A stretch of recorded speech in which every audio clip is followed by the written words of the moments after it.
The cathedral froze the moment Zuberi Maseko let go of Ayanda's hand.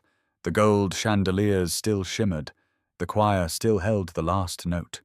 Hundreds of guests stared as the billionaire groom turned away from his bride and looked straight at the trembling waitress near the back wall. "She is the real owner of my heart," he said. A gasp ripped through the room. Ayanda's smile shattered. Her father rose in fury.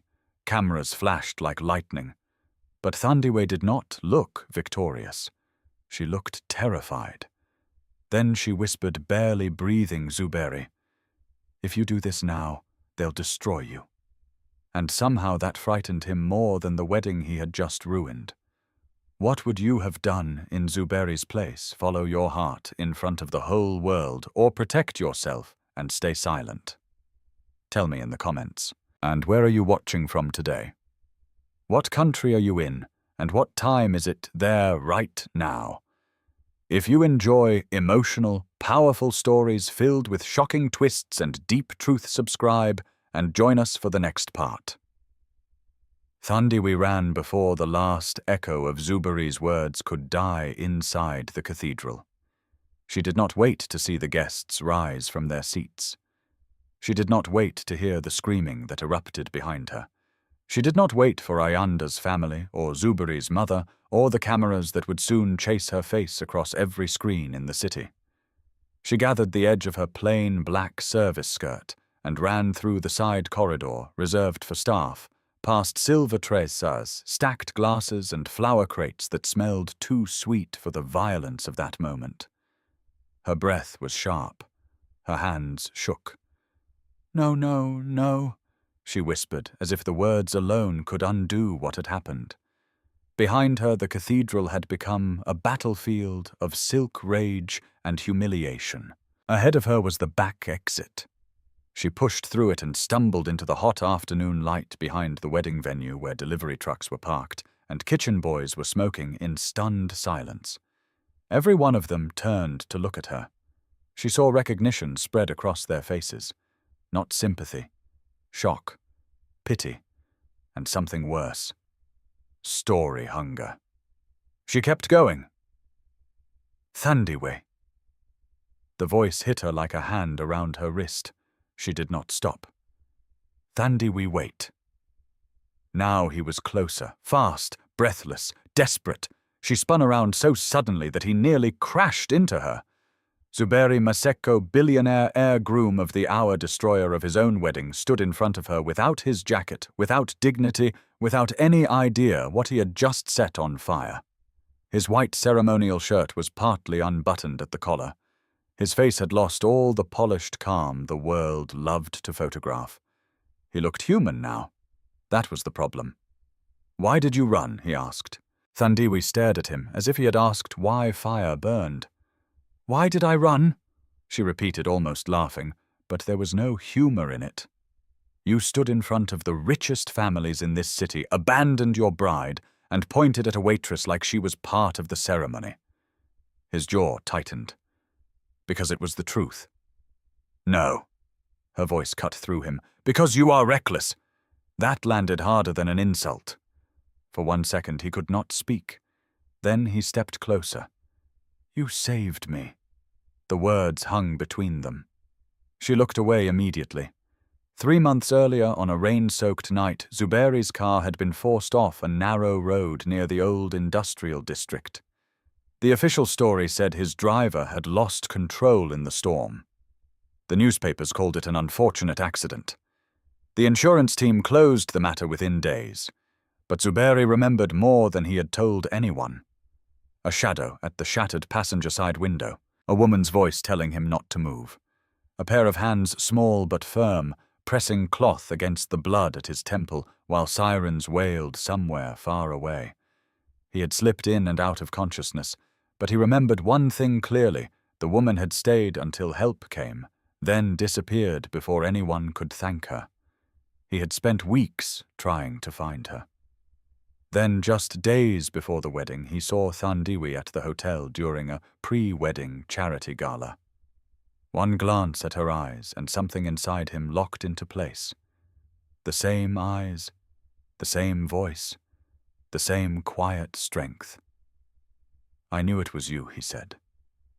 Thandiwe folded her arms more to hold herself together than to block him.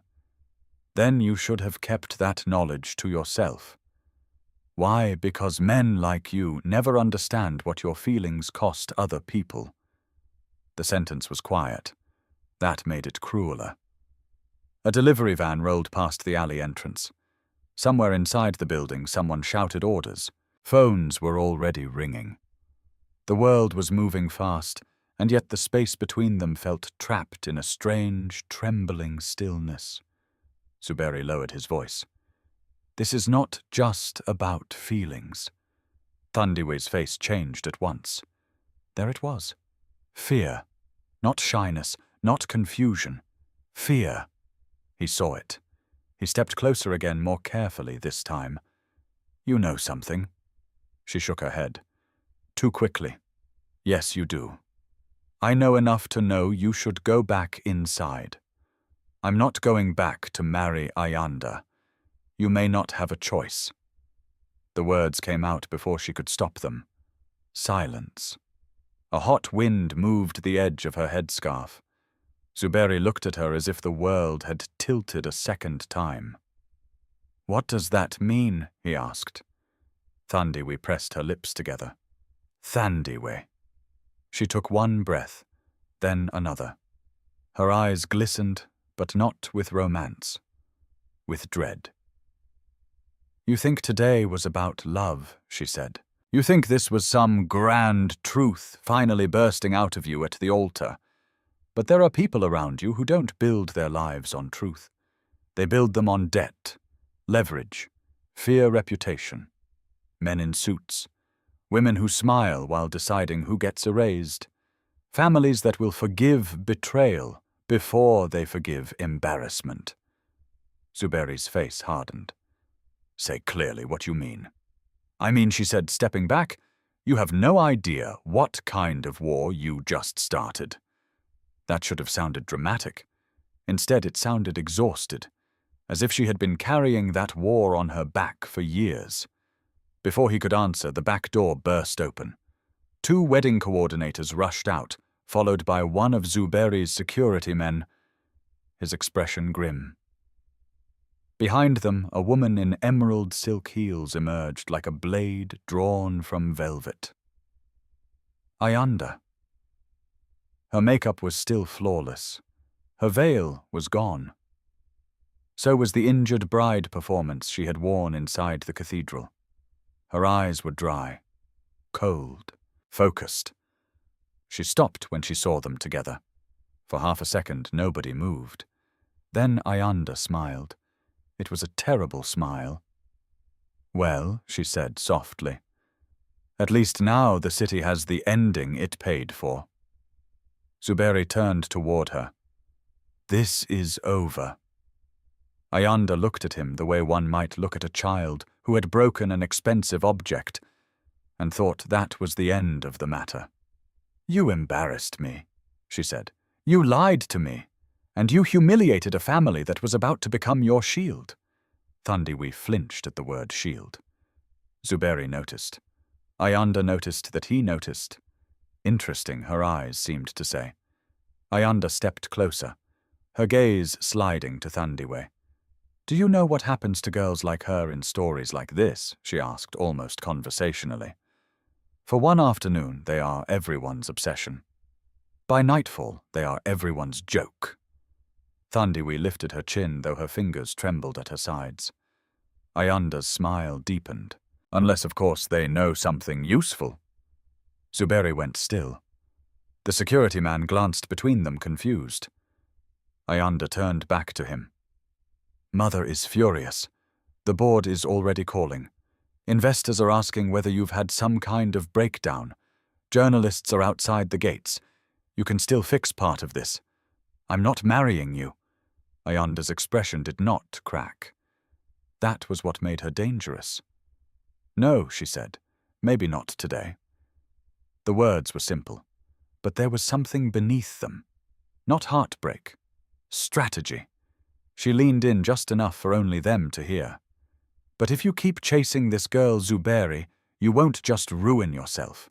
You'll drag down people who never ask to stand next to you." Her eyes flicked to Thandiwe again. This time the threat was naked. Zuberi stepped between them instantly. "Don't." Ayanda laughed once, softly. "Now you want to protect her." Then she did something unexpected. She reached into her elegant clutch bag, took out a folded envelope, and held it out toward Thandiwe. Neither of them moved. "Take it," Ayanda said. Thandiwe stared at the envelope like it was poison. "What is it?" Zuberi demanded. "A gesture of mercy," Ayanda replied. "Enough money for her mother's medicine, her rent for a year, maybe a new life in another city. I'm feeling generous despite being abandoned at my own wedding." The mention of her mother hit Thandiwe hard. It showed on her face for one fatal second. Ayanda saw everything. So did Zuberi. "You investigated her?" he asked, disgust rising in his throat. Ayanda looked bored.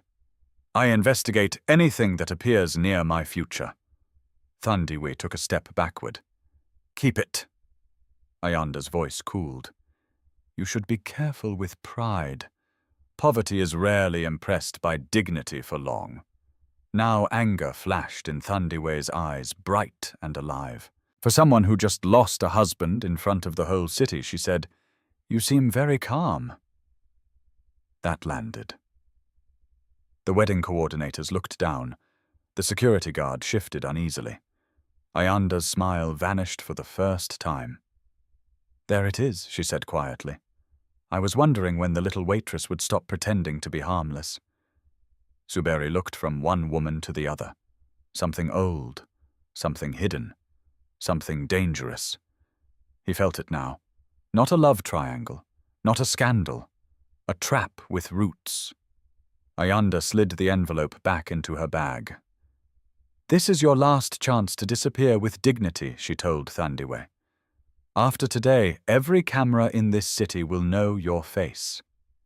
Then she turned to Zuberi. "And yours," she said, "will learn what disobedience costs." She walked away without waiting for a reply, heels cutting across the pavement like clock ticks toward disaster. The back door shut behind her. No one spoke for several long seconds. Then the security man cleared his throat and muttered something about Madame Naledi demanding Zuberi's presence immediately before retreating with the others. At last, they were alone again. But the alley no longer felt empty. It felt watched. Thandiwe's shoulders sagged. The fight went out of her for a brief, painful moment. She looked tired enough to collapse. Zuberi spoke carefully. "How does she know about your mother?" Thandiwe said nothing. "Why are they afraid of what you know?" Still nothing. He took one step closer. "Thandiwe, whatever this is, I can help." That made her look at him again. Not with hope, with sorrow. That, she said, is exactly what powerful men always say right before innocent people get buried. He had no answer to that. She moved past him, heading toward the street. "Where are you going to work?" she said. He almost laughed in disbelief. "After this," she stopped without turning.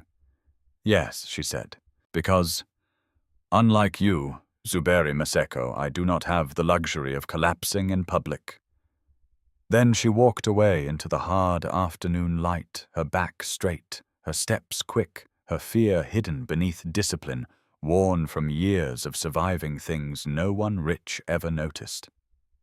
Zuberi stood motionless, watching her disappear into the city that had suddenly become full of shadows. He had left a bride at the altar, but the real shock was this: the woman he thought he had chosen was not running from love. She was running from the truth that stood behind him, around him, and perhaps inside his own family. And for the first time that day, Zuberi understood something colder than scandal. This was never going to be about romance alone. This was about whoever had taught Thandiwe to fear his name. By the time Zuberi returned to the family estate, the scandal had already outgrown the wedding. It was no longer a private disaster. It was a public feast. His phone vibrated without mercy in the back seat of the car. Investors, board members, ministers, friends who were not friends, strangers pretending concern. News alerts exploded one after another across the screen. Billionaire abandons bride for waitress at altar. Love or madness? Maseko dynasty in crisis. He switched the phone off. The silence that followed should have felt better. It did not, because silence only made room for memory. Ayanda's dry eyes, Thandiwe's fear, that sentence still echoing like a knife inside his skull. You may not have a choice. The gates of the Maseko estate opened before him without a sound. The mansion beyond them stood in perfect order. Stone walls, trimmed hedges, polished fountains, guards at every strategic corner. It looked like stability. It looked like power. It looked like a lie. He stepped out of the car, loosened the collar of his shirt, and walked inside with the strange heaviness of a man entering his own funeral. The main hall was waiting for him. Not empty. Waiting. His mother stood near the grand staircase, one hand resting on the carved railing, as if she needed its strength more than she was willing to admit. Mama Naledi Masako wore a deep blue gown that had not wrinkled despite the chaos of the day. Her posture remained graceful. Her face remained composed. Only her eyes betrayed her. Not with tears, with fury. To her right sat Uncle Bekizizwe, the oldest surviving partner in the family business, tapping a cane against the marble floor. On the opposite sofa was the family lawyer, already holding a tablet, as if this moment were a meeting scheduled weeks in advance. Two household staff members stood near the doorway, with lowered heads pretending not to listen. Zuberi stopped in the middle of the room. His mother did not ask whether he was all right. She did not ask why. She said, "Do you understand what you have done?" Her voice was calm. That was how he knew she was dangerous. "Yes," Zuberi said. "No," she replied. "You understand emotion. You do not understand damage." He almost smiled at that. "Almost." "Damage," he repeated. "Would you like the moral damage or the financial version?" Uncle Bekizizwe inhaled sharply. The lawyer looked down. Mama Naledi descended the staircase one slow step at a time. "This is not a performance," she said. "You humiliated an honorable family in front of government officials, foreign investors, religious leaders, and half the city's press. A wedding is not just a wedding at our level. It is an alliance. It is a message. It is structure." "It was a transaction," Zuberi said flatly. His mother stopped 3 steps above the floor. "Most adult arrangements are," she answered. "That is why adults learn discipline." The words were cold, but not surprising. What surprised him was how little they hurt, perhaps because something had already shifted inside him in that alley behind the cathedral. Some final illusion had broken. "Ayanda knew things she should not know," he said. "Internal things. Private things." She spoke today like someone protecting a strategy, not a relationship. His mother's face did not change. Not enough for a careless son to notice.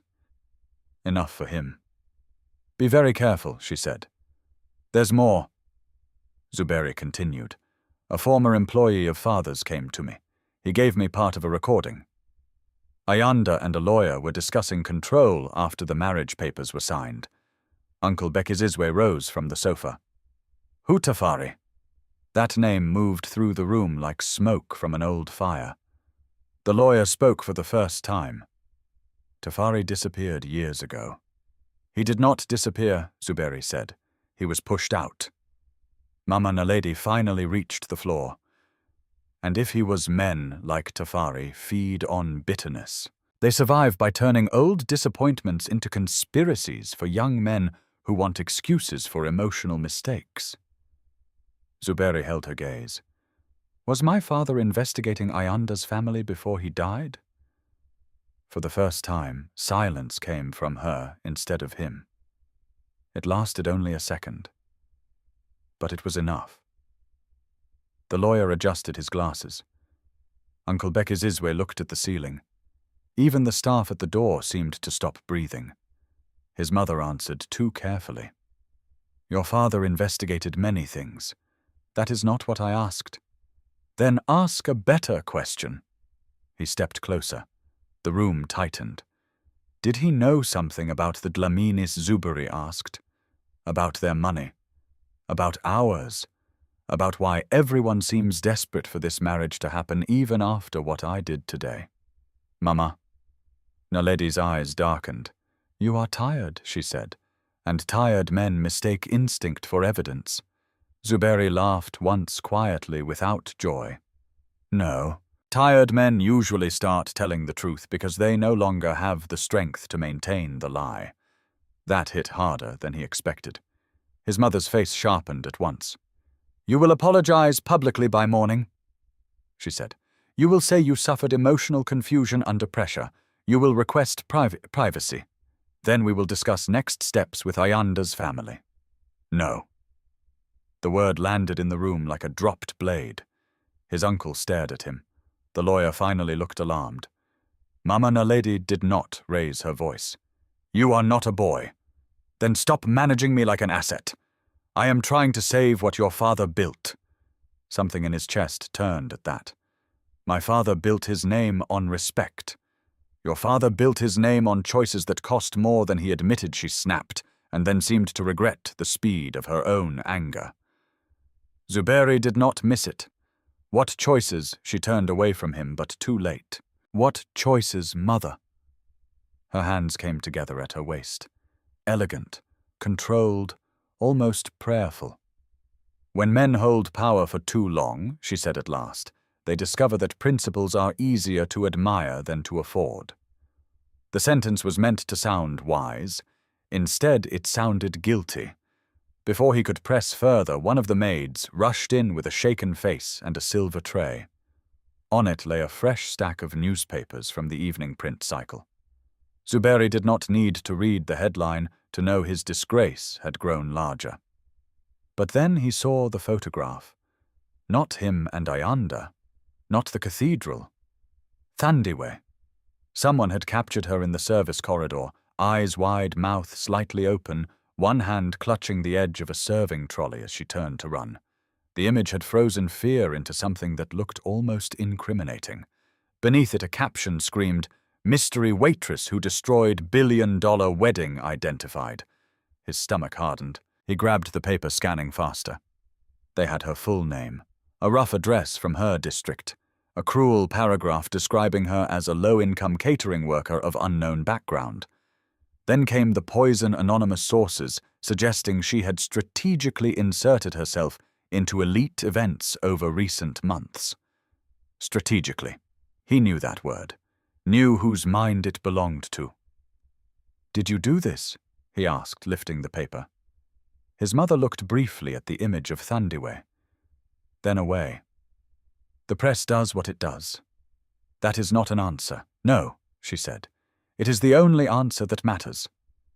And suddenly he saw it. Not fully, not yet, but enough.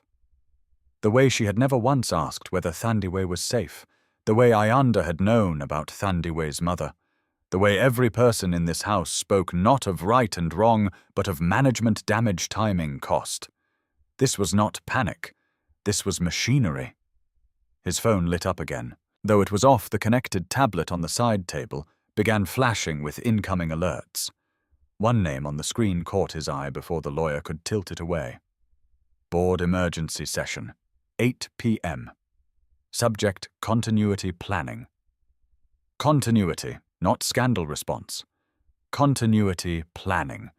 As if he had already become the unstable variable in a system prepared to replace its own blood. Who called the board? Zuberi asked. Uncle Bekizizwe answered this time. It is standard. On the same day as the wedding. In extraordinary circumstances, the old man said, responsible institutions move quickly. Zuberi looked from his uncle to his mother. Then he understood something even uglier than betrayal. They had contingencies. Maybe not for this exact scandal, but for him, for failure, for resistance, for disobedience. He folded the newspaper slowly. "I want access to my father's archived files," he said. His mother did not even pretend to consider it. "No, I am the acting head of this family." "You are the son of this family," she corrected. "Do not confuse inheritance with readiness." Something hot flashed through him, but before anger could speak, another image from the newspaper seized him. Thandiwe's face. Frightened, exposed, alone. He set the paper down with deliberate care. "While you are all discussing structure," he said, "a woman who did nothing but tell the truth is being fed to the city like meat." The maid near the door lowered her gaze further. The lawyer shifted uncomfortably. Mama Nalady's voice softened. That was somehow worse than her anger. She should have stayed invisible. He stared at her. The sentence echoed through the room, through the marble, through the chandeliers, through whatever remained of his childhood inside those walls. She should have stayed invisible. Not this is regrettable. Not she does not deserve this. Not even we will fix it. Invisible. Like someone poor. Like someone useful. Like someone disposable. Zuberi felt the last polite layer of himself peel away. If father were alive, he said quietly, would he recognize this house? His mother's composure cracked for one dangerous second. Do not use your father against me. Then stop dishonoring him in front of me. Uncle Bekizizwe moved at once. Enough. But Zuberi was already turning away. Where are you going? Mama Naledi asked. He paused at the doorway and looked back at the woman who had raised him. Protected him, polished him for the world, and perhaps hidden more from him than any enemy ever could. To find out, he said, why a waitress is more afraid of this family than impressed by it. He walked out before anyone could answer.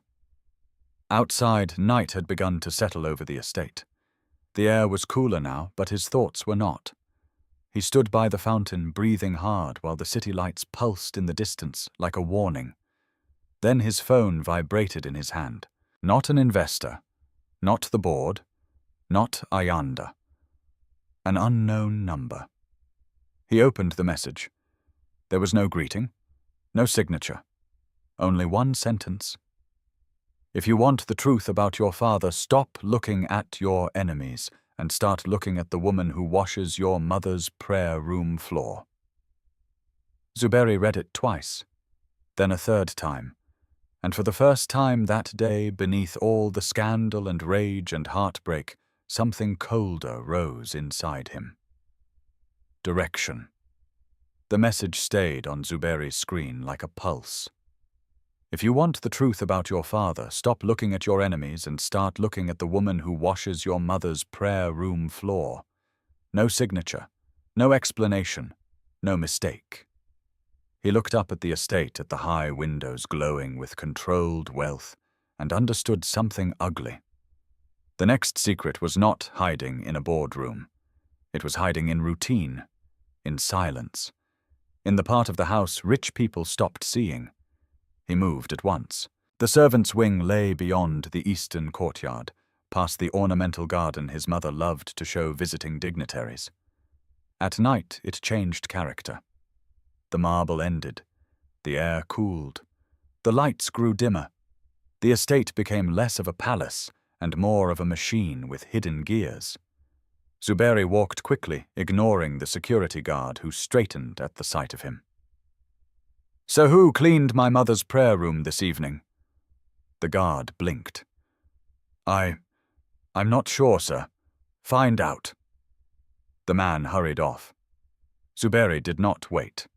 He knew the schedule well enough. Every evening after sunset prayers, an older houseworker named Mama Chippo usually cleaned the private prayer room on the second floor. She had worked in the house longer than some relatives had stayed loyal. Quiet, slightly bent at the shoulders. Always present, never intrusive, invisible. His mother's word echoed again. He climbed the side staircase instead of using the main hall. The air smelled of polished old wood and faint incense. At the end of the corridor, behind a carved teak door, was the prayer room. Soft rugs, low shelves of devotional books, brass candle holders, a window facing the city lights. The room was empty, but the door to the linen closet beside it stood half open. He pushed it wider. Mama Chippo startled so violently that a folded cloth slipped from her hands.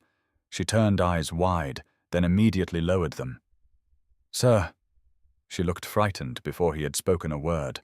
That told him plenty. Zuberi shut the closet door behind him, not to trap her, but to keep others out. "Did you send me that message?" "No, sir. Too fast." "Look at me." She obeyed reluctantly. Age had hollowed her cheeks, but not her alertness. Her hands trembled slightly. Not from weakness, from decision. "You knew my father," Zuberi said. "Everyone in this house knew your father. That is not what I mean." Her jaw tightened. He reached for patience because anger would only make her retreat. "Someone told me to speak to you. I need the truth." Mama Chippo's eyes flicked toward the prayer room door, then the floor, then back to him. "Truth is expensive in this house." "So I'm learning." "No," she said quietly. "You are only learning the price after living off the profit." The words struck him cleanly. No malice, just fact. He accepted the wound. "Then help me understand." She exhaled long and slow, as if years were leaving her lungs one careful inch at a time. "Your father was not a perfect man," she began, "but he was not blind. Near the end, he knew money was vanishing from the foundation. He knew documents were being altered. He knew some donations never reached the schools and clinics they were promised to." Zuberi held still. She continued. "He trusted too few people and too late. He began keeping copies of things outside the company system." In archived files, her mouth hardened. "No, the archived files are for the family's version of history." A chill ran through him. Then where Mama Chippo hesitated again. "There was a recorder, a small one. He used it when he no longer trusted meetings. He said paper could be stolen, signatures could be denied. But voices—" She swallowed. "Voices reveal what pride cannot." Zuberi thought instantly of Tafari's partial recording. "Where is it? I do not know where it is now," she said. "But I know who last feared it." Ayanda Mama Chippo shook her head. Not Ayanda. That surprised him more than it should have. Then who he asked? Her eyes filled not with sentiment but with fatigue. "Your mother." The silence after that felt heavier than any shout. Zuberi stared at her. "No." Mama Chippo did not argue. "I cleaned this room the night your father confronted her." His pulse quickened. What confrontation? The one no one was meant to hear. She closed her eyes, briefly recalling it. It was late. I had come to collect the candle trays. Your mother and father were already inside. Their voices were low at first. Then his rose. I had never heard him speak to her like that. He asked why she met privately with the Dlamini lawyer. He asked why she approved transfers that bypassed proper review. He asked whether she understood what would happen if the foundation's missing funds were traced back through the shell companies. Zuberi felt the closet walls shrink around him. What did she say? Mama Chippo looked miserable. She said some truths destroy families faster than lies. She said he was thinking like a moralist and not like a patriarch. She said if the foundation scandal exploded, the company would fall, the banks would circle rivals, would feast, and everything bearing the Maseko name would be dragged through mud for a generation. Those sounded like his mother, too much like her. And my father. He said a name that night. Zuberi leaned forward unconsciously. Who's Thandiwe's mother? He went completely still. Mama Chipo nodded once. He said Mazanele Nkube still had original ledgers. He said, as long as she lived, there was one honest thread left tying the truth together. Your mother told him to leave that woman and her child out of it. He answered that he was trying to save them, not expose them. The air left Zuberi's chest. Everything rearranged at once. Thandiwe's fear, Ayanda's confidence, the envelope, the threats, not random, connected. He asked the question almost unwillingly. Did my mother hurt them? Mama Chipo took too long to answer. She did not order blood, the old woman said at last. But silence can be its own kind of weapon. After your father died, instructions came down quietly. Mazanele was to be removed from any position near the foundation.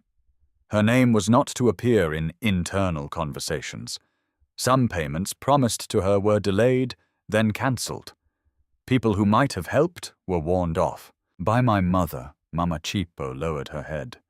Zuberi turned away, one hand braced against the wooden shelf. For a moment he saw himself as a child kneeling beside Mama Naledi in that very prayer room while she taught him that dignity was sacred and injustice always returned to the one who planted it. How many lessons had been true? How many were only useful? He forced himself back to the point.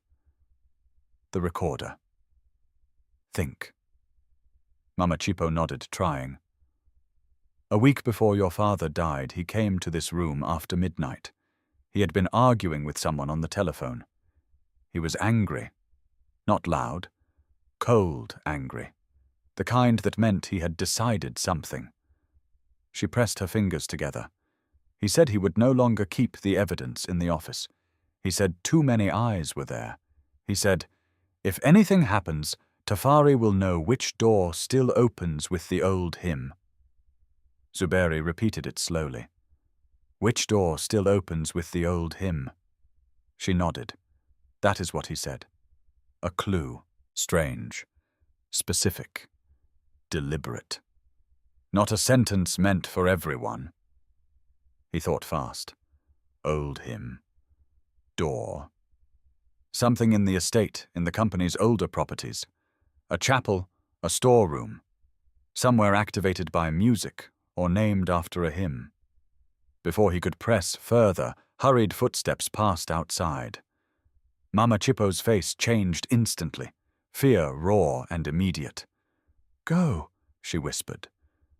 The footsteps stopped outside the closet door. A knock, too controlled to be a servant. Zuberi opened the door. The family lawyer stood there, expression polite and tight. Sir, Madame Naledi is asking for you. Then she can wait. The man's eyes slid past him to Mama Chipo. That brief glance was enough. Recognition, calculation. Zuberi saw Mama Chipo shrink.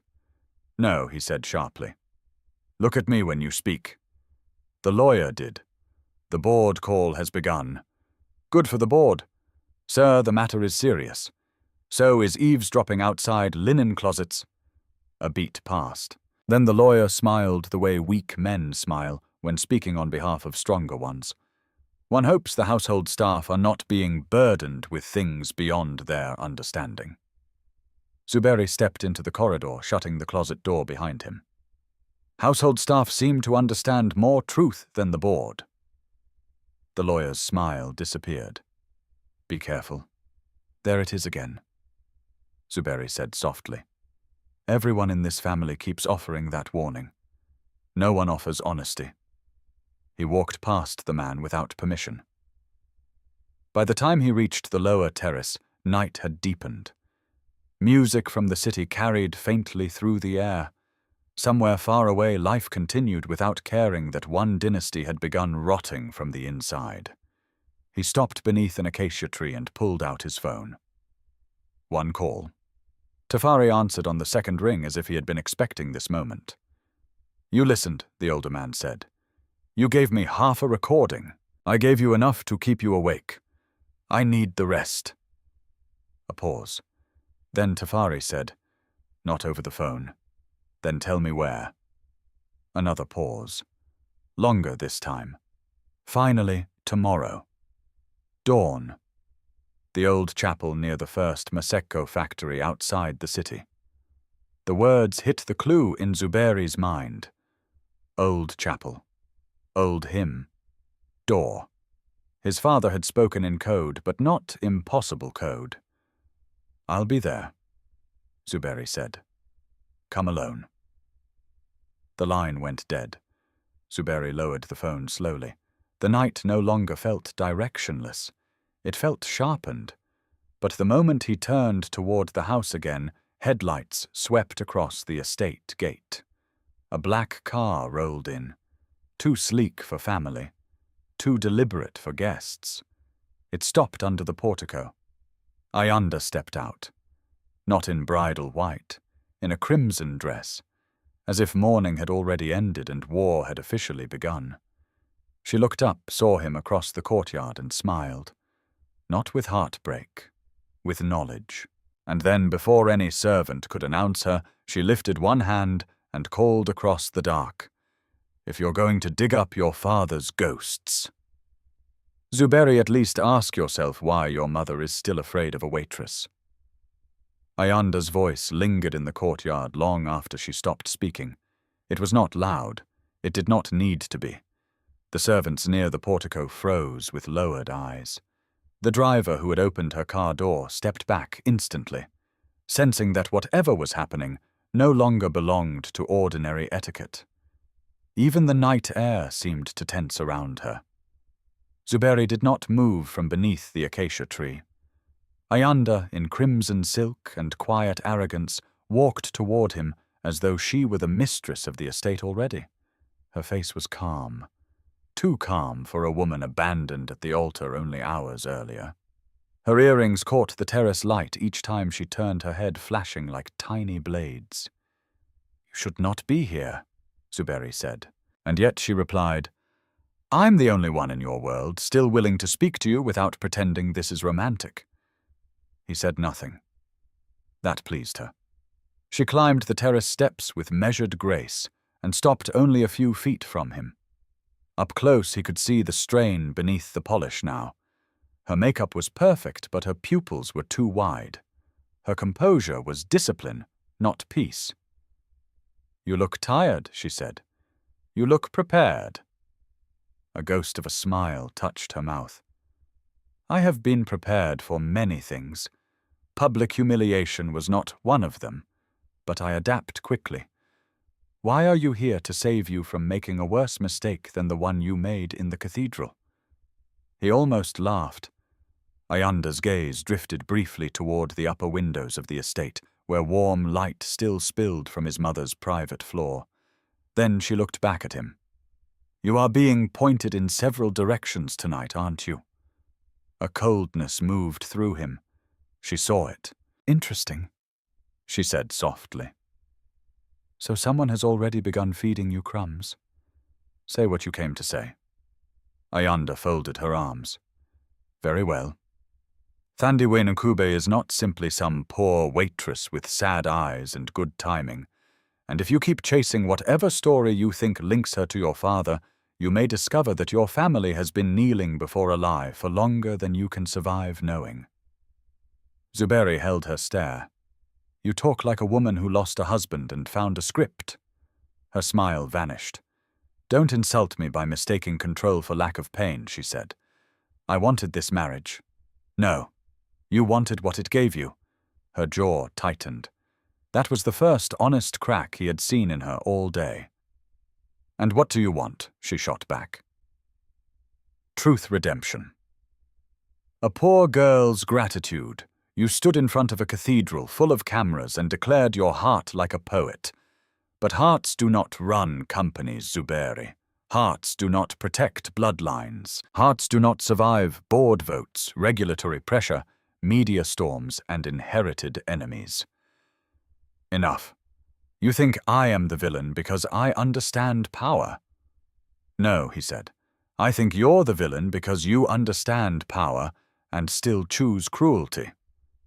That landed. Ayanda went silent for 2 slow breaths. Then, to his surprise, she laughed once. Not pleasantly, not bitterly, almost sadly. "You still don't know what kind of family you were born into," she said. Before he could answer, footsteps approached across the marble. Mama Naledi appeared at the top of the terrace, the family lawyer just behind her. Her face hardened when she saw Ayanda standing so close to her son. "Ayanda," she said, "this is not the hour." Ayanda turned with elegant calm. "No, Mama Naledi, it is exactly the hour."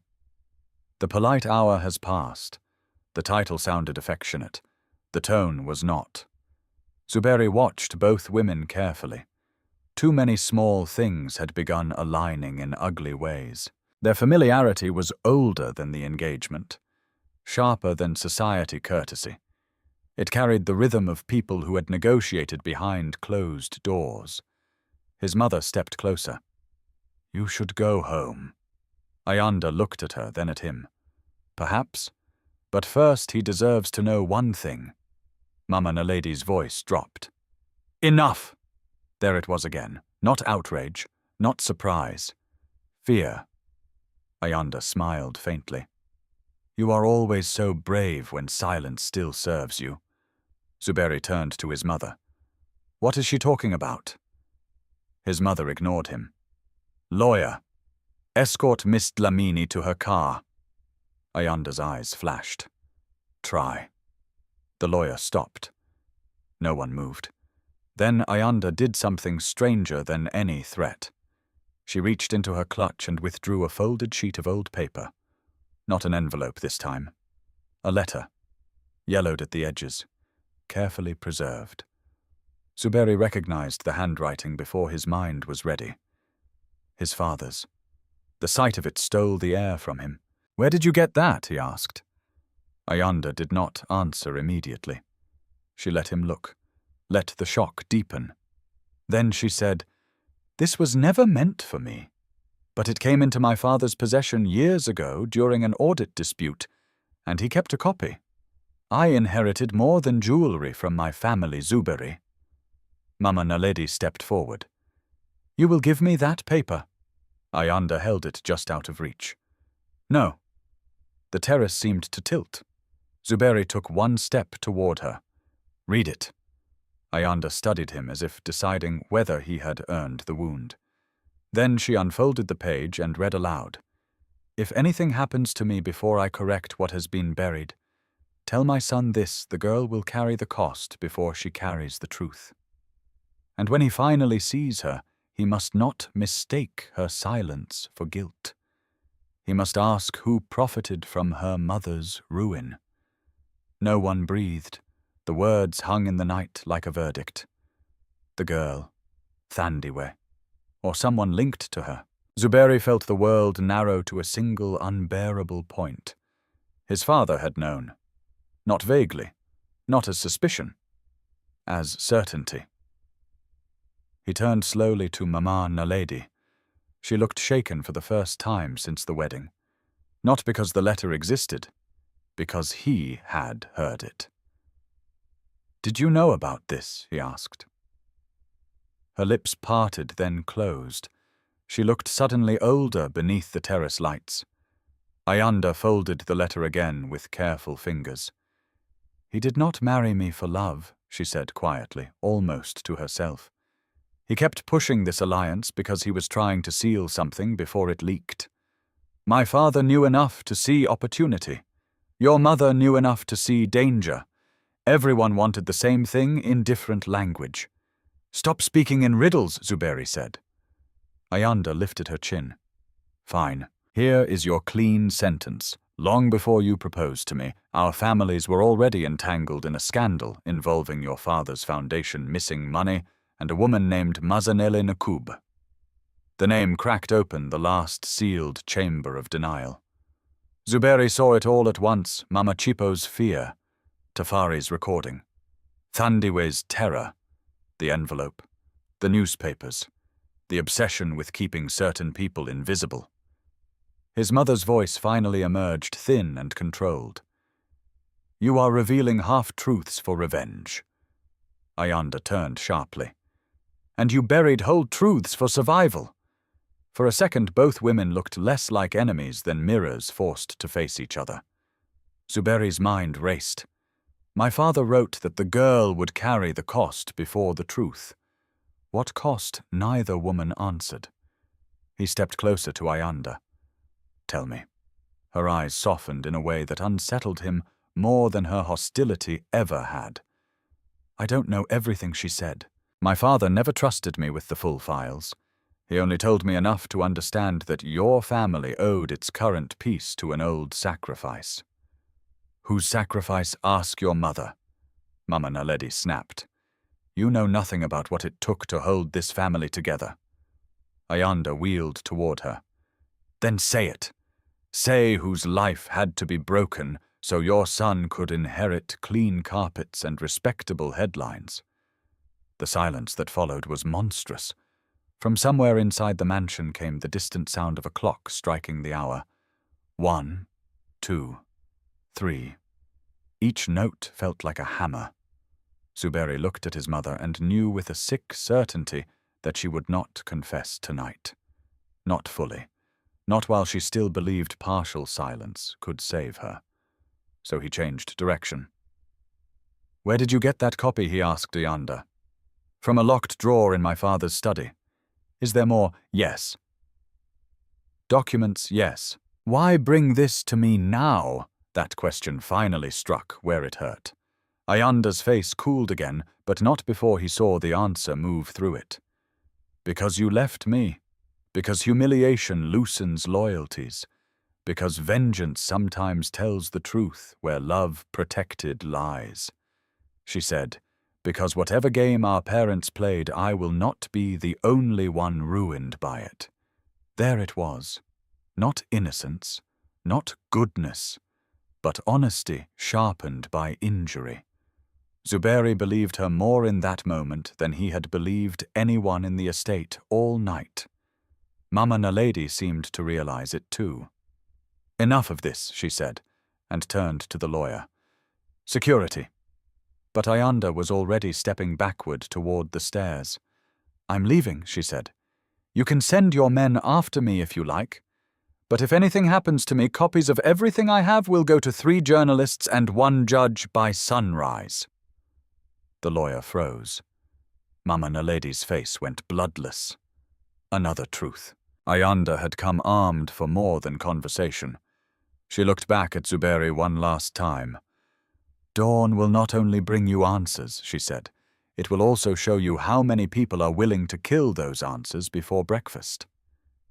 Then she was gone down the steps across the portico into the waiting black car that swallowed her like a promise of further disaster. The engine started. The gates opened. The car vanished into the night. For several seconds, no one spoke. Then Zuberi turned to his mother. I want father's private chapel keys, now. She stared at him. What chapel? That was all he needed. Not outrage, not confusion, a lie too quick to be intelligent. His father had loved the old chapel near the first factory. Everyone close to him knew that. Zuberi stepped back from her. A new grief rose inside him, not explosive, but heavy and irreversible. The grief of understanding that the person who taught you loyalty had weaponized it before you learned to question her. Don't follow me, he said. Zuberi, no. The word carried enough force to stop her. He went to his father's old study and locked the door behind him. The room still smelled faintly of cedar and paper. On the wall hung a framed photograph of his father shaking hands with village elders at the opening of a school funded by the foundation. Honest smiles, dust on shoes, sunlight in their eyes. Zuberi stood there for a long moment. Then he crossed to the desk and began searching. At first he found nothing useful. Pens, ledgers, official correspondence already too clean, award plaques, ceremony invitations, public life, approved memory. Then in the bottom drawer, tucked beneath a Bible with cracked leather edges, he found an older envelope addressed in his father's hand. For my son only when he has lost enough pride to deserve the truth. Zuberi's fingers went cold. He broke the seal. Inside was a single note and a brass key. The note read, "The first lie was not theft. It was who was allowed to suffer for it. When you are ready, go to the old chapel and listen before you judge. And if the girl is still alive, do not ask first whether she loves you. Ask whether this family ever gave her a reason not to hate us." Zuberi closed his eyes. The brass key pressed into his palm like fate made metal. By dawn he would go to the chapel. By dawn he would no longer be able to pretend this story had begun at a wedding. It had begun years ago, and someone had built his entire future on the silence of a poor woman and her child. Zuberi left the estate before dawn, carrying the brass key in his pocket like a confession he had not yet earned the right to read aloud. The city was still half asleep. Streetlights glowed over empty intersections. Stray dogs moved between market stalls not yet opened. A pale grey sky stretched over the outskirts as his car cut through the industrial road leading toward the first Maseko factory, a place his father had once called the beginning of everything good before wealth learned how to perfume corruption. He had driven that road many times as a child, but never like this. Never with the sense that every kilometer was stripping another layer of illusion from his name. The old factory stood abandoned now, its rusted gates chained, and its warehouse roofs bruised by time. Beside it, almost hidden by overgrown jacaranda and cracked stone, stood a small chapel with weather-worn walls and a wooden cross so old it seemed less built than endured. The old chapel, the old hymn, the old door. Tafari was already there. He stood near the entrance in a faded brown coat, one hand in his pocket, the other holding a cigarette he never lit. He was older than Zuberi remembered from childhood, visits to the company offices, a thinner, rougher, but still carrying that peculiar steadiness some men earned only after surviving the truth. "You came alone," Tafari said. "Yes." "Good. If you had come with guards, I would have left." Zuberi stopped in front of him. "I found a key." Tafari's eyes moved briefly to the chapel door. "Then your father still trusted blood more than evidence in the end. That sounds like criticism." "It is." They stood in silence for a beat, morning mist drifting between them. Then Tafari nodded toward the entrance. "Come." The chapel smelled of dust, old wood, and trapped prayers. Light leaked through stained glass, cracked in two corners, throwing broken colors across the floorboards. The place was humble, nothing like the polished cathedrals where families like the Masekos liked to be seen donating. This chapel had no spectacle, only memory. At the front stood a small, battered harmonium. Zuberi frowned. "The hymn?" Tafari gave him a thin smile. "Your father loved codes that sounded sentimental." He walked to the instrument, lifted the top, and pressed 3 keys in a sequence that made no melody at all, just a rough, uneven phrase from an old church hymn Zuberi dimly remembered his father humming when he thought no one listened. A click answered from behind the altar. Zuberi felt the hair rise on his arms. Tafari stepped aside. "There," he said.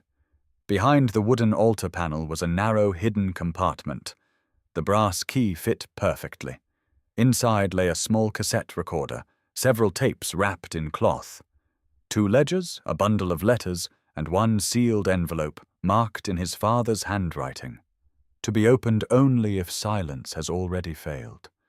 For a long second, Zuberi did not move. Then he reached in and took everything out. His hands were steady. His pulse was not. Tafari watched him without interruption. "You understand now why your wedding never mattered as much as they pretended it did." Zuberi looked up. "My wedding was a merger." "It was a lock," Tafari corrected. "A public blessing over private rot." He wanted to deny it. Instead he asked, How much did my father know? Tafari's face darkened with something like old grief.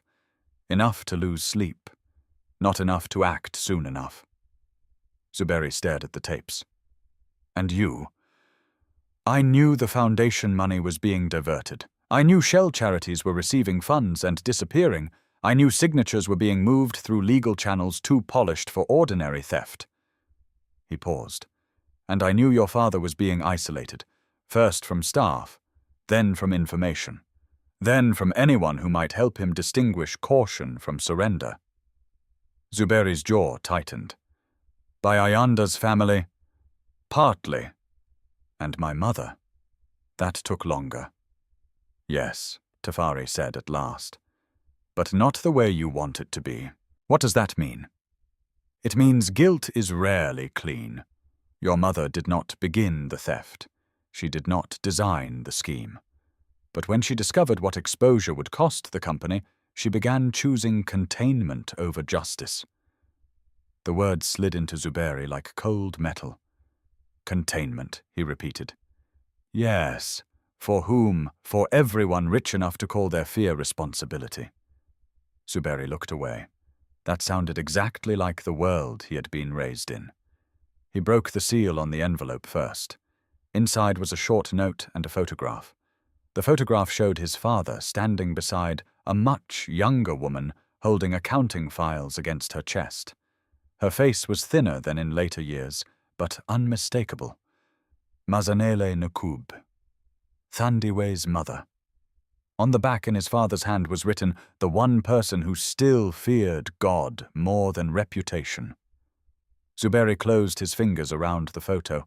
The note beneath it was worse. If you are reading this, then either I succeeded too late or failed too early. Mazanele kept copies because I asked her to.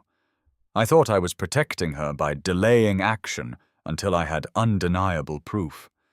That delay may become her punishment. If it does, my son must know this, the innocent are always the first ones made to pay for the patience of powerful men. Zuberi stopped reading. Something in that sentence tore through him. Because it was not just his father confessing. It was a judgment on generations of men like them. He sat down heavily on the nearest pew. Tafari remained standing. There is more. I know. He reached for one of the cassettes. The label read in his father's handwriting, Meeting. Private. Do not duplicate yet. Tafari pulled an old portable player from a satchel and set it beside him. I kept this because I knew one day someone would have to hear voices instead of family mythology.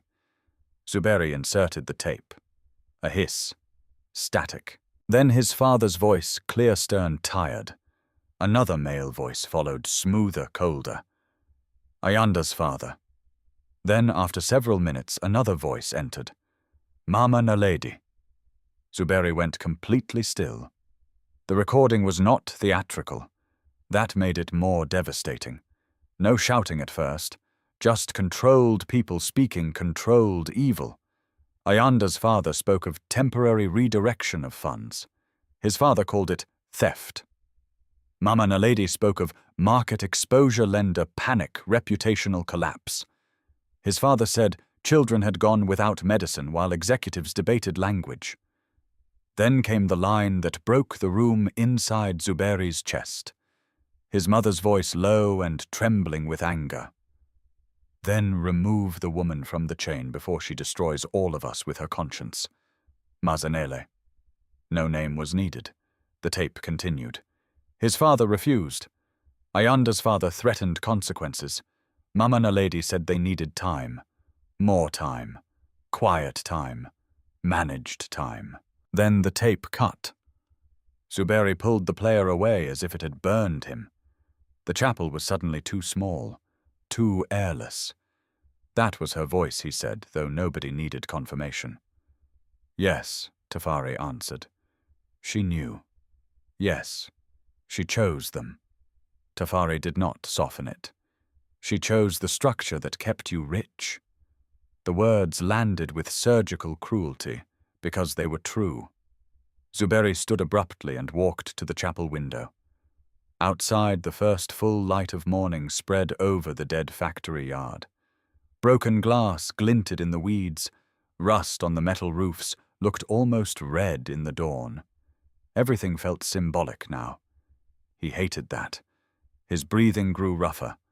For years, he had admired his mother's discipline, her precision, the way she could enter any room and leave everyone smaller. He had called it strength, called it leadership, called it necessary.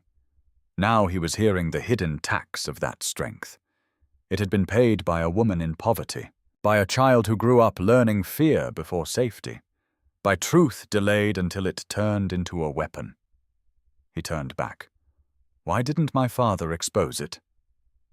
Tafari's eyes closed briefly, because after that meeting the pressure intensified. Auditors shifted. Bankers began asking questions in ways that felt coordinated. One board member resigned. Another started talking about your father's instability.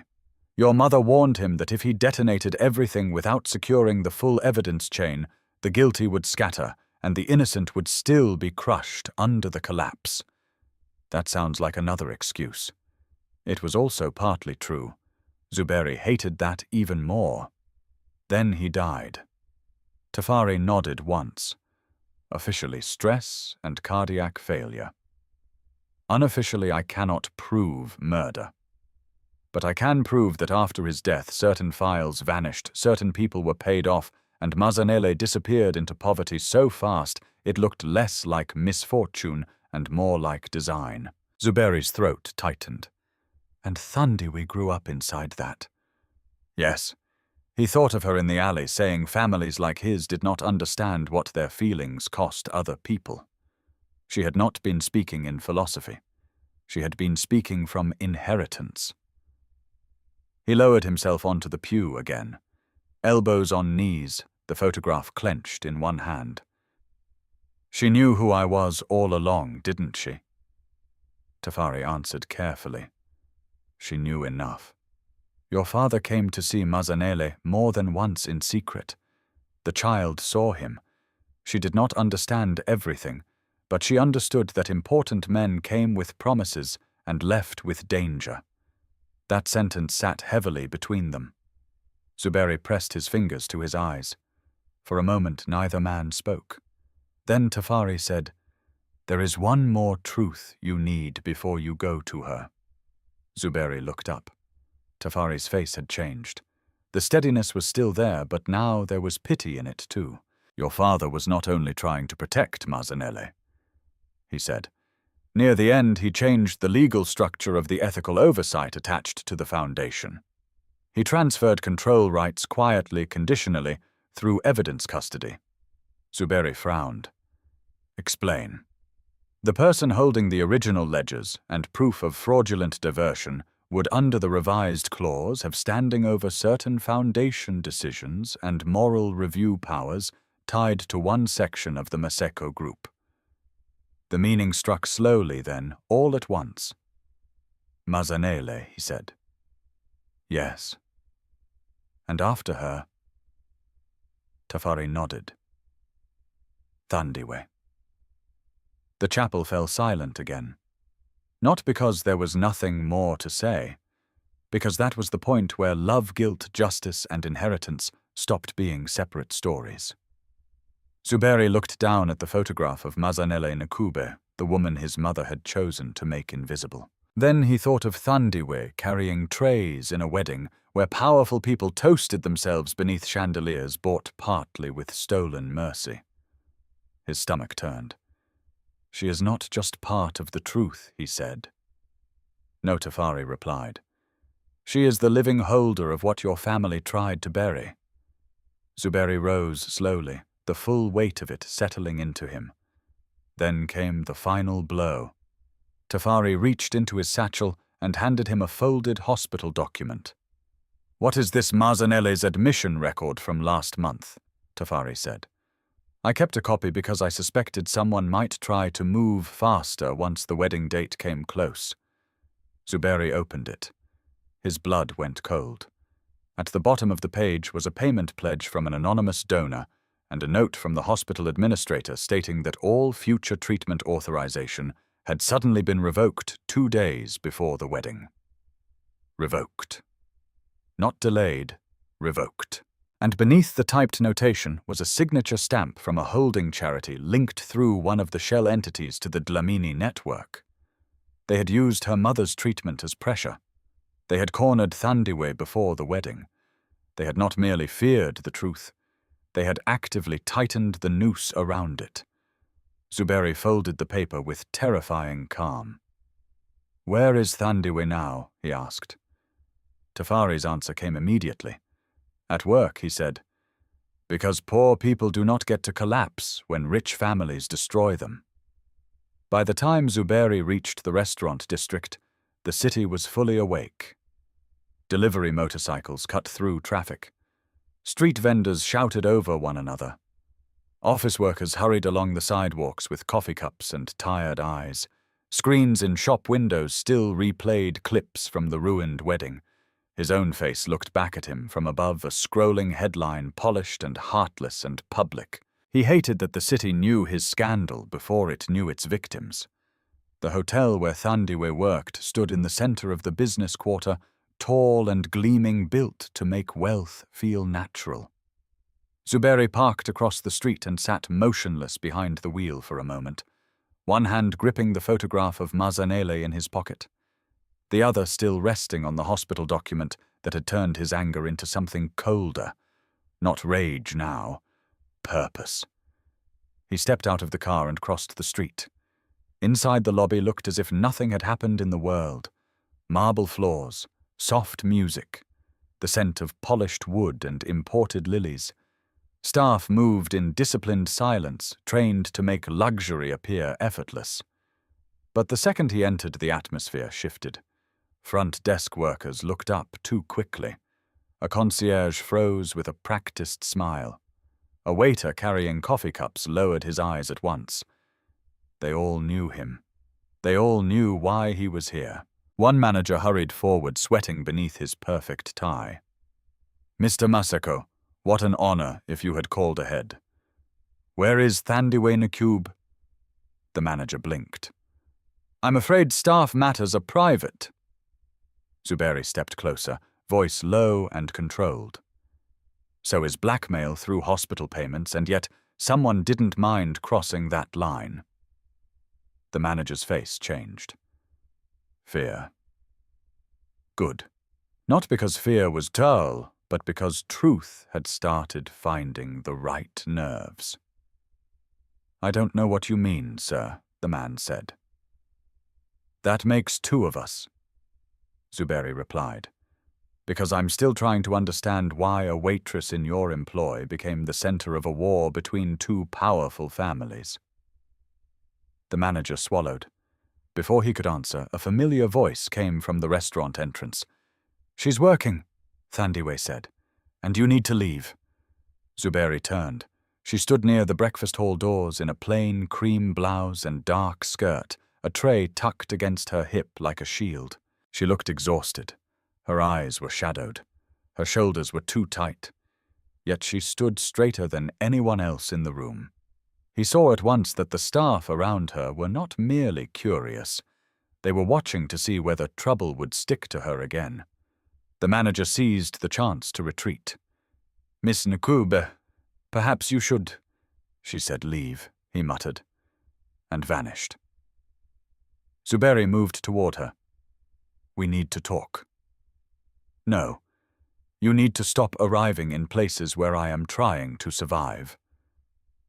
The sentence cut deeper because it was deserved. She turned and walked into the breakfast hall without waiting for him. He followed anyway. The hall was only half full. Wealthy guests lingered over fruit platters and newspapers, pretending not to stare while staring shamelessly. A television mounted in one corner played muted business news. Somewhere plates clinked, somewhere coffee steamed. Civilization polished thinly over appetite. Thandiwe set down her tray at a service station and faced him. "You have 3 sentences," she said. "Then I go back to work." Zuberi looked at her for a long second. This time he did not begin with feelings. "I went to the old chapel," he said. Her face changed before she could hide it. One, she said quietly. "You have two left. I know about Mazanele, about the foundation, about the payments that were cut off before the wedding." Now her hand gripped the edge of the service counter so tightly her knuckles whitened. "That is not a sentence," she said. "That is a disaster. I know my mother helped bury the truth. That did it." For one brief second, all strength left her expression. Not because she was shocked, because she was tired of hearing the inevitable arrive years too late. Then she looked past him, toward the guests. "Kitchen," now she said. She led him through the swinging doors into the service corridor, then farther back into a dry storage room lined with sacks of rice-bottled oil and stacked crates of soft drinks. The hum of the industrial refrigerator filled the silence. The moment the door shut, she turned on him. "So now you know," she said. "What do you want?" Gratitude tears. A chance to say you're not like them. "No." "Then what?" "The truth from you."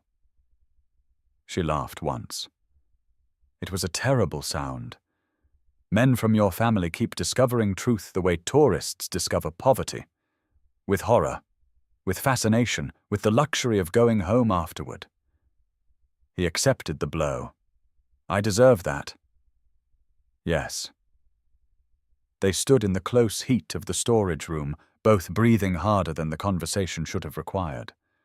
Zuberi reached into his jacket and held out the photograph of Mazanele beside his father.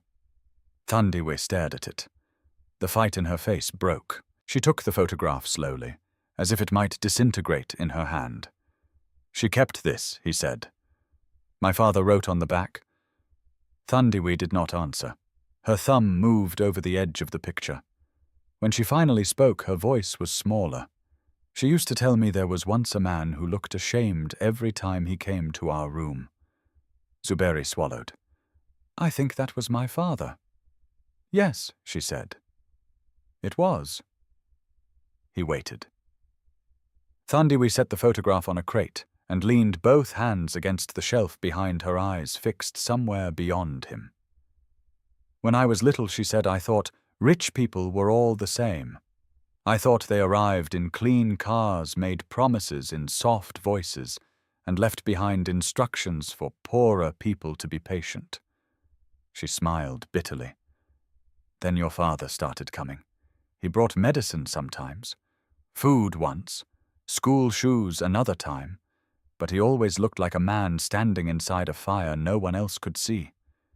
Zuberi said nothing. "He wanted my mother to hand over the original ledgers," she continued.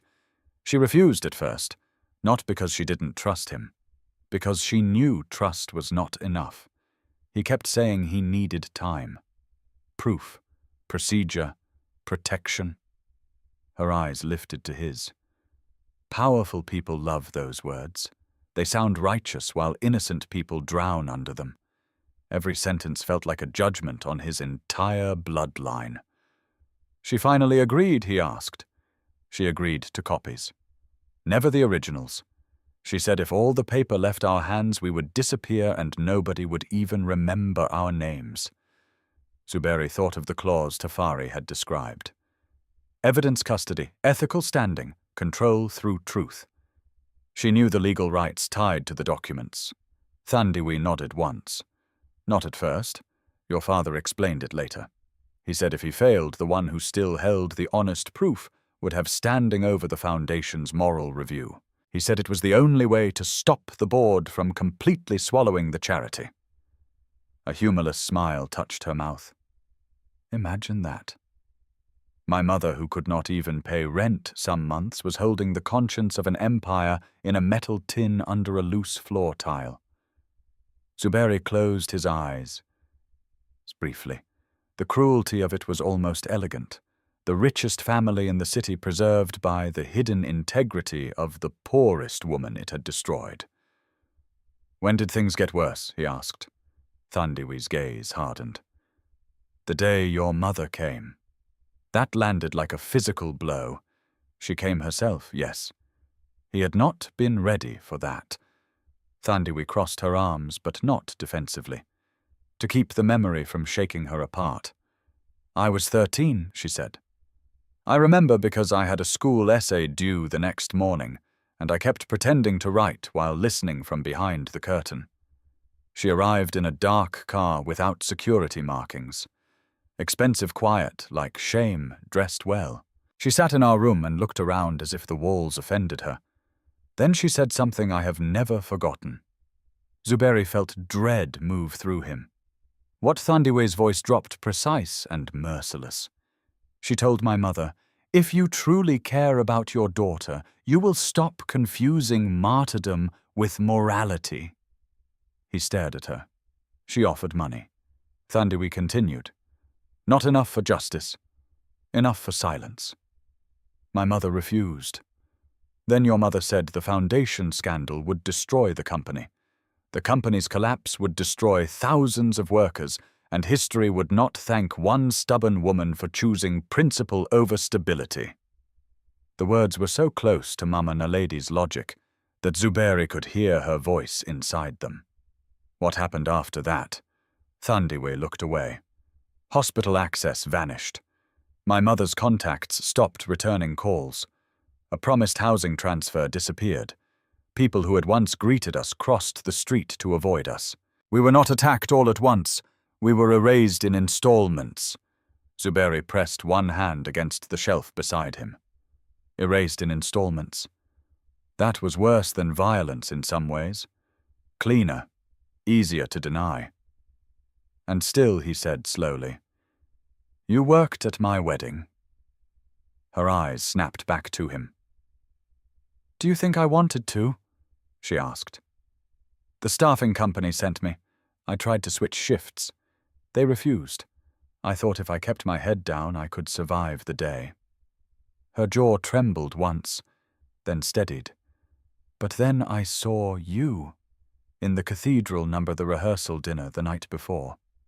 You were laughing with investors under garden lights, while my mother was lying in a hospital bed because someone tied her treatment to my silence." Her voice roughened. "And the worst part was that you looked kind." He felt that like a wound. "Kind men in powerful families are dangerous," she said. "They make you hope the machine has a soul." Before he could answer, the storage room door opened. A young kitchen porter stepped in carrying a crate, then froze when he saw them. His eyes darted between their faces. Curiosity. Alarm. Recognition. "I'm sorry," he stammered. Thandiwe turned at once. "Out!" He fled. But the moment had broken. Outside voices shifted. Someone had noticed. Rumor would move now, fast and hungry. Zuberi lowered his voice. "Did Ayanda know all this pieces? Enough to threaten you?" "Yes. Enough to cut off your mother's treatment." Thandiwe hesitated. That hesitation was answer enough. "Ayanda did it," he asked. "No," she said, "not directly." "Then who?" She looked at him for a long second. Then she said the one thing he had, still despite everything, not prepared himself to hear. "Your mother approved the final pressure." The storage room seemed to go soundless. Even the hum of the refrigerator receded. Zuberi stared at her. She may not have designed every step, Thandiwe continued, and now there was no anger in her voice, only exhausted truth. But the hospital authorization was reinstated, delayed, moved, and finally revoked through people loyal to her network. Ayanda's family helped. The shell entities helped. But your mother signed the part that made it real. His hands curled into fists at his sides, not because he doubted her, because he believed her, and belief was heavier. There was a knock at the door, sharp this time. Not a porter, not staff. Then the manager's anxious voice came through the wood. "Miss Nkubi, there are reporters in the lobby asking for you. And," he hesitated, "and Madame Maseko has arrived." Thandiwe closed her eyes. Zuberi's heart turned to stone. His mother was here, not calling, not summoning. Here, the manager added in a whisper strained with fear. She says this matter ends today. For one suspended second, neither of them moved. The manager's words still hung at the door. Madame Maseko has arrived. She says this matter ends today. Thandiwe opened her eyes slowly, and Zuberi saw the old reflex return to her body, the one built not from fear alone, but from practice. The reflex of a person who had spent years surviving the arrival of power. She straightened. She picked up the photograph of her mother and slipped it carefully into her apron pocket. Then she looked at Zuberi. Do not speak for me. He nodded once. I won't. Do not lose control either. That almost made him laugh, but there was no room for humor. She is still your mother, Thandiwe said. That will make you hesitate at exactly the wrong moment. And you think it won't make her hesitate? Thandiwe's expression did not change. No, she said. I know it won't. That answer stayed inside him as they stepped out of the storage room. The corridor outside had grown too quiet. Kitchen staff found urgent reasons to work elsewhere. A dishwasher avoided looking up. 2 waiters whispered near the swing doors, then scattered when they saw Zuberi. The hotel had become what rich places always became, when scandal entered them, polished on the surface, starving underneath for spectacle. They walked through the service hall and out into the staff lounge just off the main lobby. Mama Naledi was already there. She stood beside the window in a pale ivory suit, one gloved hand resting on the handle of a cane she did not need, but understood how to use as a symbol. She had not come alone. The family lawyer stood 2 steps behind her, and beside him was a hospital administrator Zuberi recognized from the document Tafari had given him. Of course she had brought paperwork into a moral crime. The moment Mama Naledi saw Thandiwe, her face softened into something almost maternal. That frightened Zuberi more than anger would have. Thandiwe, she said, as if greeting a distant niece after an unfortunate misunderstanding. Thank you for agreeing to see me. I did not agree, Thandiwe replied. Mama Naledi accepted the insult without visible offense. Then thank you for not running. Zuberi stepped forward. What are you doing here? His mother turned to him with measured disappointment. Cleaning up what you set on fire, by threatening another woman whose life this family already ruined. The lawyer shifted. The hospital administrator looked at the floor. Mama Naledi's gaze did not move from her son. Your language has become theatrical, and yours, he said, has always been too careful to sound like guilt. That landed, but she did not show it. Her eyes moved instead to Thandiwe. I came because we need to stop this before more damage is done, she said. Thandiwe folded her arms. To whom? To everyone. No, Thandiwe said. That is the kind of answer rich people give when they mean themselves first. A silence followed. Not empty. Electric. Mama Naledi gave a small nod, as though acknowledging intelligence in an opponent she had hoped would remain unseen. Very well, she said. To the company. To the foundation. To the workers whose livelihoods depend on stability. To the public institutions tied to our charitable commitments. And yes, to this family. This family, Zuberi said, which bought that stability with my father's conscience and Mazanele's suffering. His mother's eyes flashed at that. Do not speak as though you understand everything, because you found one hidden room and listened to half a dead man's battle. Then explain the half you think I'm missing. She looked at him for a long moment. Something old and hard moved behind her composure. You want a confession because it will make morality easy, she said. But the truth is uglier. Your father was right about the theft. He was right that the foundation had been corrupted. He was right that men from the Dlamini network were diverting funds through shadow entities. She paused, but he was wrong about timing. Wrong about force. Wrong about what would happen if he detonated everything at once. The hospital administrator looked increasingly pale. The lawyer kept still, but only with effort. Thandiwe's voice came quiet and sharp. So you chose who would be sacrificed instead. Mama Naledi turned to her. I chose to prevent collapse. You chose my mother. That hit the room with the finality of a hammer. Mama Naledi's face tightened. For years, Thandiwe continued. I kept asking myself whether women like you ever lose sleep, whether you remember the rooms where you make your decisions, whether the smell of poverty stays on your clothes afterward. Her eyes shone now, but her voice did not shake. You came to our home. You looked at my mother in her own suffering and called silence wisdom. Zuberi heard the lawyer inhale softly. Mama Naledi answered without raising her voice. I remember everything. Then that makes you worse, Thandiwe said. The sentence stripped the air from the lounge. The old woman's hand tightened on her cane. For the first time, Zuberi saw not just calculation in her face, but fatigue. Ancient fatigue. The exhaustion of someone who had told herself the same lie for so long she had mistaken repetition for absolution. You think I hated your mother? Mama, Naledi said. I did not. I respected her. That was the tragedy. Do not use respect to perfume what you did. Thandiwe replied. Zuberi stepped in before the room broke apart. Why revoke the treatment authorization? His mother looked at him, then at the hospital administrator. The man nearly collapsed under the weight of being noticed. Answer him, Zuberi said. The administrator licked dry lips.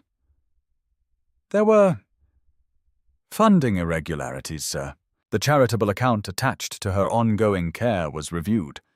We were advised to pause further treatment authorization pending confirmation of sponsor commitments.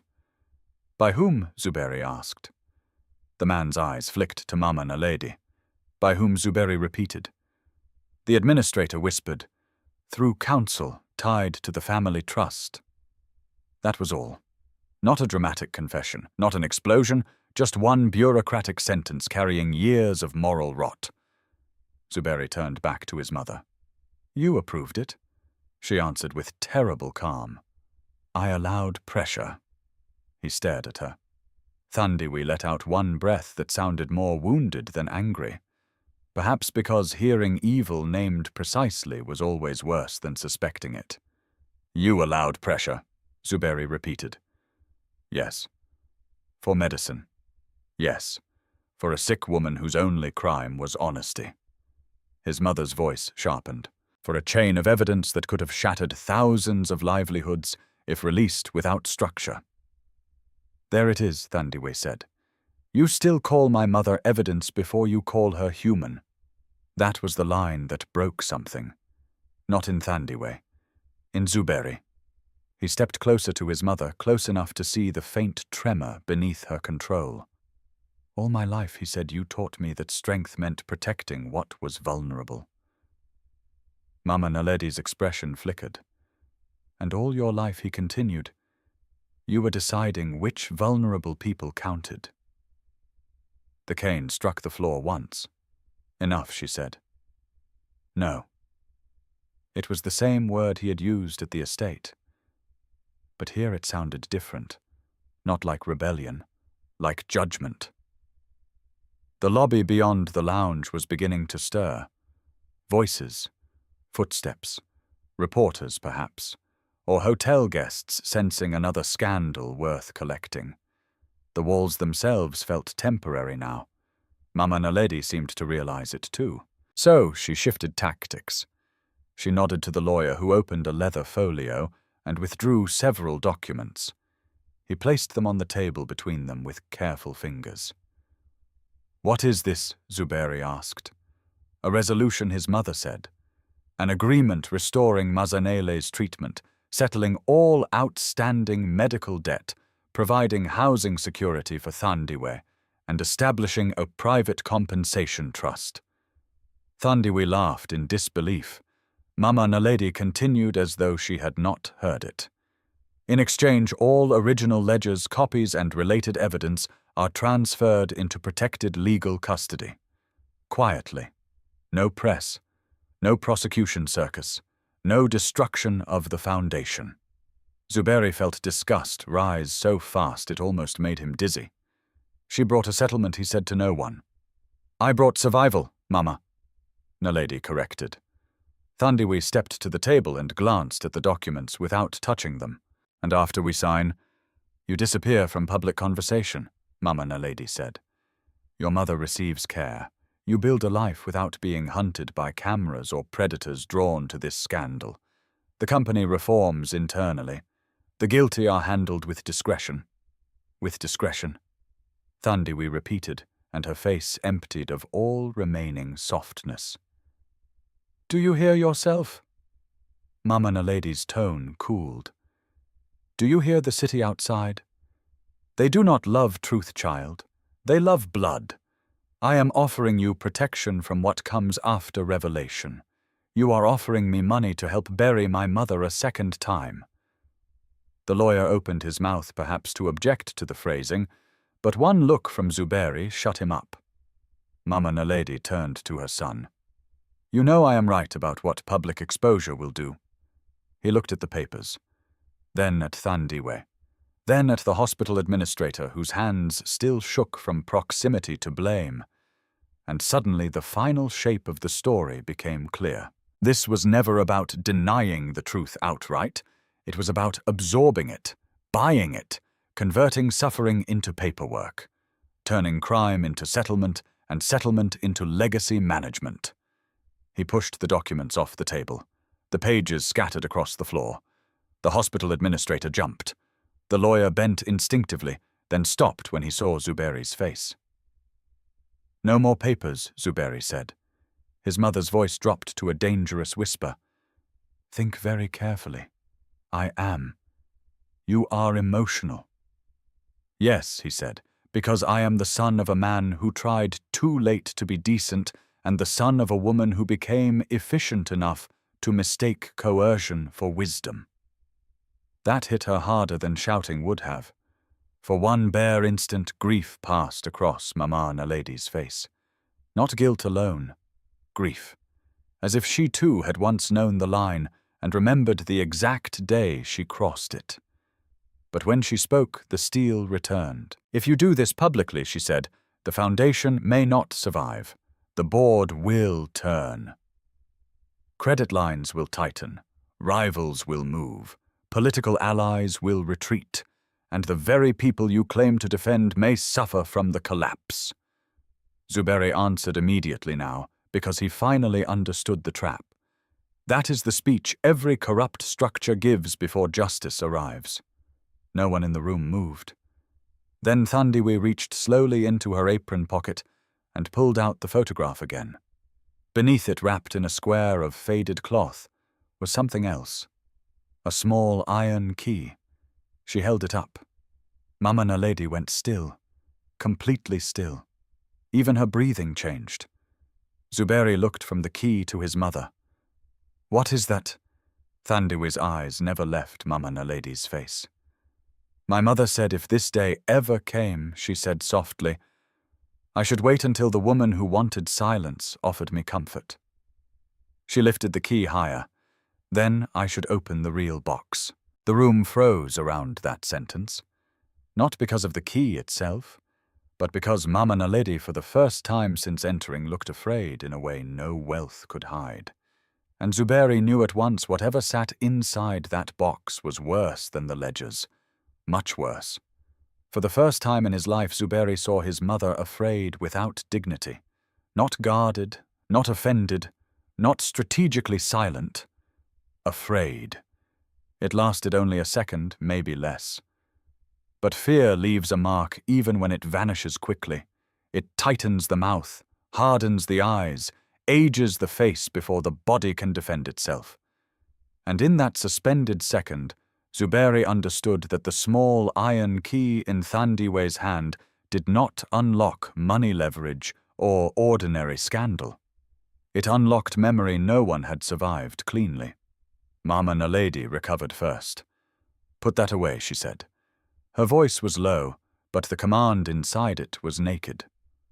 Thandiwe did not move. The hotel lounge had become too small for breathing. The lawyer remained frozen beside the scattered settlement documents. The hospital administrator looked one step away from collapse. Beyond the frosted glass separating the lounge from the lobby, blurred movement flickered, people gathering, reporters, perhaps hotel staff pretending not to hover. The city's appetite pressing against the walls. Zuberi stepped toward Thandiwe. "What box?" She looked at him briefly, then back at his mother. "My mother kept 3 kinds of truth," she said. "Copies for protection, originals for survival, and one final thing she never trusted paper to carry." Mama Naledi's hand tightened around her cane. "Do not do this here." That sentence alone told him enough. Zuberi turned sharply. "So it exists." His mother said nothing. Thandiwe slipped the key back into her palm, closing her fingers over it. When my mother realized she might die before anyone ever paid for what was done, she stopped believing documents were enough. She said papers can be explained away by men in suits. But shame... Her jaw tightened. Shame spoken in your own voice cannot be polished as easily. Zuberi felt the air leave his lungs. Another recording, maybe several. Something more direct than the chapel tapes. Something worse. "Where is it?" he asked. Thandiwe did not answer immediately. "Safe." Mama Naledi stepped forward. "If you hand that to anyone outside this room, you will not be exposing only me. You will be detonating the foundation, the trust structure, charitable disbursements, partnerships, thousands of salaries." "No," Zuberi said, cutting across her. "You do not get to hide inside large numbers anymore." The lawyer shifted, perhaps wanting to intervene, but one look from Zuberi stopped him. His mother's eyes moved back to him. "You still think morality is a clean blade. It is not. It is a fire. And once lit, it burns the innocent too." Thandiwe answered before he could. "The innocent have already been burning." That silenced everyone. A knock came at the lounge door, then another, more urgent. The hotel manager's nervous voice slipped through. "Mr. Maseko." "Madam, there are journalists asking for statements. More are arriving by the minute. The lobby is becoming difficult to contain." No one responded. The manager retreated. Zuberi looked at his mother and saw the calculation beginning again. Not remorse, not even panic, just mathematics. Angles, risks, containment pathways. He knew that face now. Knew it too well. "We're done doing this privately," he said. Mama Naledi's head turned toward him slowly. "You are making the mistake of a child who thinks revelation is the same as repair." "No," he said. "I'm making the choice of a man who finally understands that silence was the weapon." Her expression sharpened. "And what then?" "You expose me. Ayanda's family. The foundation. The board. You think the public will separate guilt with surgical precision. They won't. They will feed on everything. On your father's name. On mine. On the schools that still depend on us. On the clinics. On every worker whose livelihood hangs from investor confidence." She glanced toward Thandiwe, and especially on her. "Do not pretend scandal becomes justice simply because cameras witness it." Zuberi held her gaze. "Then maybe justice begins when cameras stop being the only witness and evidence finally speaks." At that, Thandiwe reached into her apron pocket again. Not for the key this time, but for her phone. "I already sent a message this morning," she said quietly. Mama Naledi went still. To whom Thandiwe unlocked the screen and held it up. A draft email, multiple recipients, one trusted judge, 2 investigative journalists, 1 anti-corruption unit. Attachments prepared but not yet sent. The lawyer inhaled sharply. The hospital administrator nearly sat down without a chair. "I wasn't going to send it today," Thandiwe said. "I was still deciding whether truth was worth what it would cost my mother to die under it." "Then you arrived with compensation papers." Her eyes rose to Mama Naledi's. "And that made the choice easy." Zuberi felt something fierce and terrible rise in his chest. Not triumph. Respect. His mother saw it. So did Thandiwe. Mama Naledi's voice turned colder. "You mistake courage for timing. If you do this now, you will be used by people who do not care about your mother any more than those you accuse." "I know," Thandiwe said. "The difference is that they will not get my silence for free." That line seemed to cut through even the lawyer's professional shell. Before anyone could speak again, the lounge door swung open. Ayanda walked in. No one had announced her. No one had stopped her. She moved past the threshold like someone who had already accepted that every rule of decorum had died the day before. She was not dressed for mourning or elegance now. She wore a tailored black suit, hair pulled back, face almost bare of makeup. War clothes. The hotel manager hovered behind her helplessly. She insisted. "You may go," Ayanda said, without looking at him. He went. The room reassembled itself around her presence in a new and dangerous geometry. Mama Naledi's face darkened. "You have remarkable timing." Ayanda's smile was thin. "So do women who grow up around men hiding ledgers."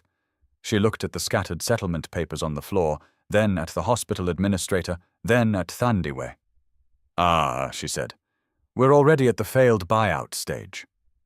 No one answered. Ayanda turned to Zuberi. "Did she offer morality with conditions or money with concern?" "She's very good at blending the two." "Why are you here?" he asked. Ayanda reached into her briefcase and placed a flash drive on the table. "Because my father kept copies of everything useful," she said. "And when your family humiliated me at the altar, I decided usefulness deserved a new direction." Mama Naledi's voice sharpened dangerously. "Careful." Ayanda faced her with open contempt. "No. You be careful. You raised your son to obey structure. Then he embarrassed me in front of half the continent. That ended my instinct to protect the old arrangements."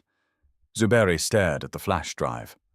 "What's on it? Transfers, internal legal advisories, sponsor pressure chains, trust communications. Enough to show the path money took after it stopped being charity." She paused. "And one audio file my father kept as insurance." Thandiwe looked at her with raw suspicion. "Why help now?" Ayanda answered honestly enough to be credible. "Because I am not helping you. I am refusing to drown alone." That at least was believable. Mama Naledi looked between them with a fury that had finally abandoned elegance. "You foolish child." Ayanda laughed softly. "No. The foolish child was the one who thought marrying into your family would make me safer. It only moved me closer to your guilt." Zuberi picked up the flash drive, but did not yet trust it. "What audio file?" Ayanda's voice lowered. "A conversation after your father died. Between my father and Madame Naledi. They were deciding how to stabilize exposure. Your mother believed the ledgers had not yet left Marzanelli's control. My father proposed removing the financial oxygen first.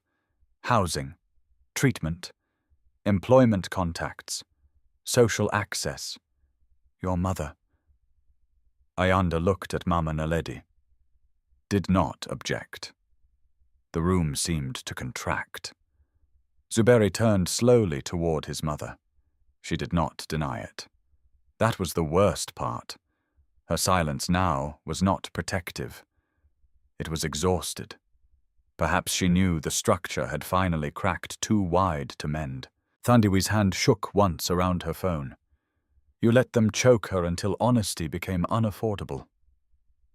Mama Naledi's voice came low and hoarse. "I let pressure fall where I believed collapse would be smallest. Ayanda shut her eyes briefly, almost in disgust. "Listen to yourself." "No," Zuberi said. "Let her keep speaking." His mother looked at him as if he had become someone else. Maybe he had. "She was one woman," Mama Naledi said, and the sentence already damned her before it ended.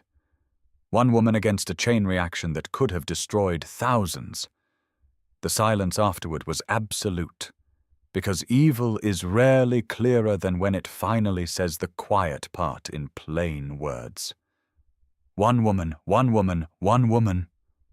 Thandiwe's face emptied. Not of pain, of illusion. "All these years," she said softly, "I kept thinking maybe you had convinced yourself you were saving something beautiful." She shook her head once. "But you were only protecting what was expensive." Mama Naledi flinched as if struck. Zuberi stepped between them, not to protect his mother, but to end the room before grief turned physical. "This ends publicly," he said. His mother stared at him. "You would destroy me," he answered without hesitation now. "No. You destroyed yourself one decision at a time. I'm just refusing to carry the lie." The lawyer found his voice at last. "Mr. Maseko, with respect, the legal implications are exactly why this goes through proper channels." Zuberi snapped. "Not through family settlements, private influence, or buried trust arrangements." He turned to Thandiwe. "Send the email." Mama Naledi took one involuntary step forward. Zuberi, no. It was a quieter no this time. "And final." Thandiwe looked at him for one long second, searching his face as if testing whether the son of this house had enough spine to survive what came next. Then she pressed send.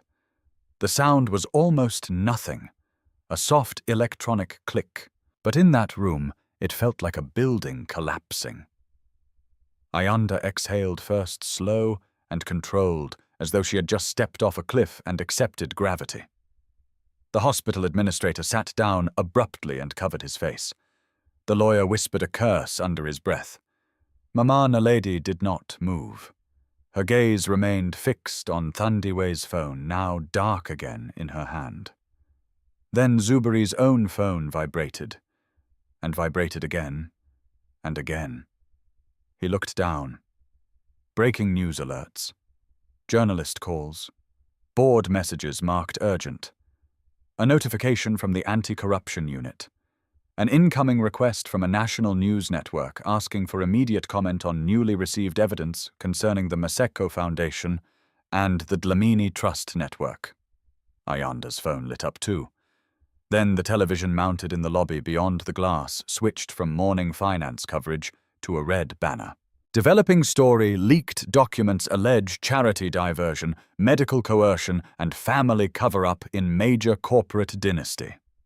The world had turned. Not slowly. At once. The reporters in the lobby began shouting questions, voices rising through the doors like a storm finally breaking through the roof. Zuberi looked at his mother. For the first time in his life she looked small. Not because age had touched her, because truth had. And in that terrible clarifying moment, he understood the real meaning of the line that had started everything. She is the real owner of my heart.